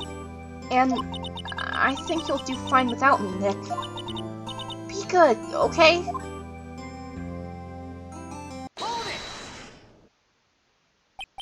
Wait! What? I never could have saved Edgeworth without your help. Huh? On the last day of the trial, I heard her. I heard Mia's voice. You heard my sister? Yes, only her voice, but still. It was at the very end when I thought we'd lost everything. Well, that's my sister for you. Detective Gumshoe helped, and Mr. Grossberg, and even Larry. I'm the only one who couldn't help. I was useless, Nick. But you were the one who stopped Von Karma, Maya. Huh? I didn't do anything! All I did was wander around in a daze. Sorry, but I've evidence that you helped. Evidence? Show Maya some evidence to cheer her up. Hey, look at this bullet. A bullet? Von Karma was convinced that he had taken all of the evidence pertaining to DL6. But you were the one who rescued the last piece of evidence we needed. This was the bullet that put an end to Von Karma. And you were the one who gave it to me. Nick. Thanks, Maya. I couldn't have done it without you. I'll be back soon. Huh? I'm going to complete my training and come back. Okay. I'll be waiting. Of course you will. You can't run that office by yourself. You're hopeless. I don't know about that. So, this is it. See you soon, Maya.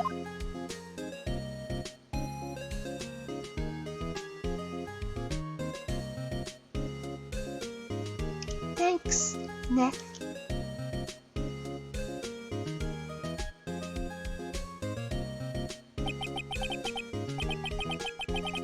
And so my story ends. Time to turn a new page and say goodbye to the novice defense attorney that I once was. Now a new story begins. With the same old, crazy cast of characters. Ha!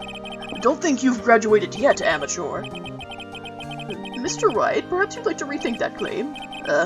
Yes, Your Honor. Uh-oh, I got a bad feeling about this.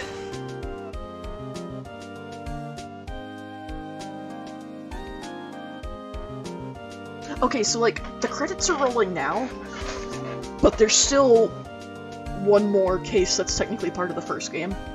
Hey, pal, Mr. Edgeworth came to- oh shit, I can't read that fast. Detective gotten through! And he hung his head low and went right back outside. Kinda like he was embarrassed or something. Strange, huh?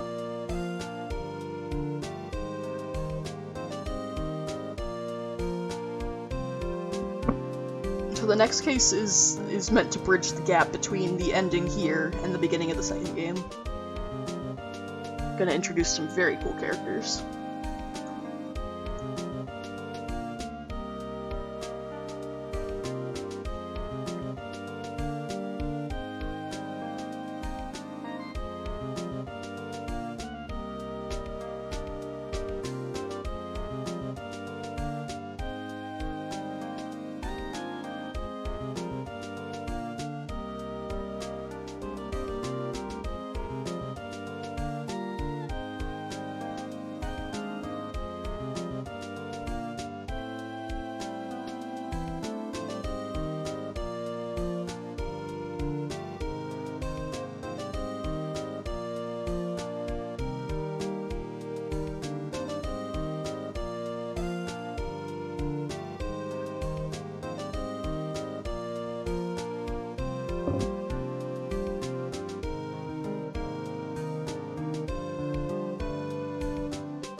So, what to- oh, wait, I can't talk, Wolverine's here.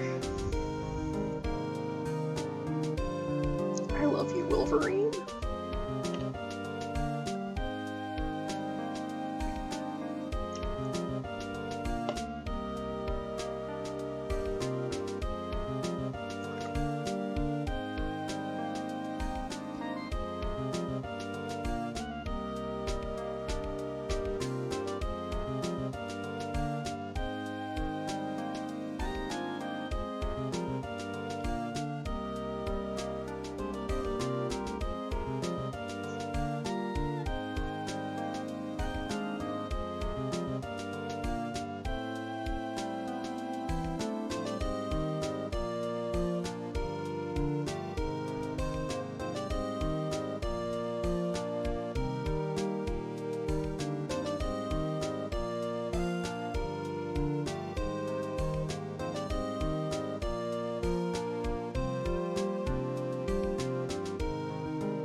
There's a group shot of everybody at the end. And Gumshoe with the confetti that he cut up himself.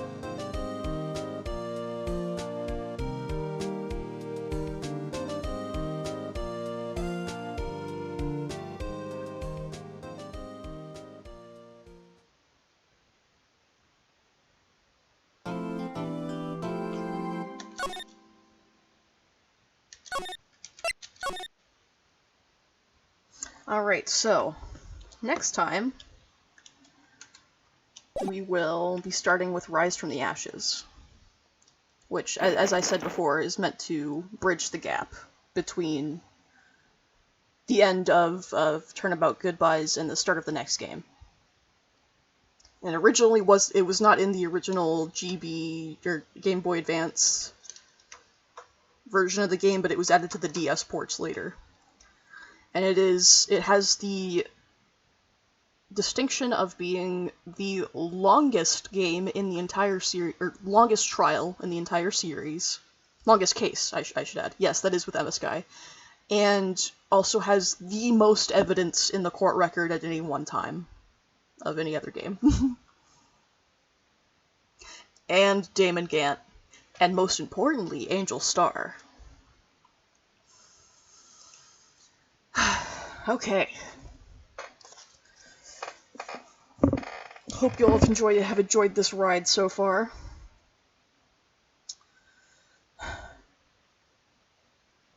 What was everybody's favorite case of this game?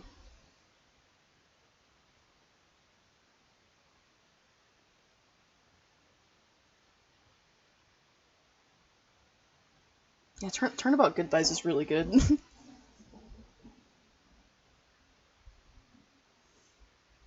I liked Turnabout Samurai a lot more this time around.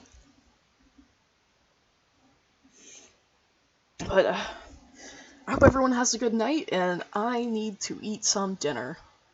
So, I will see you all on Wednesday when we start Rise from the Ashes. Good night, everyone.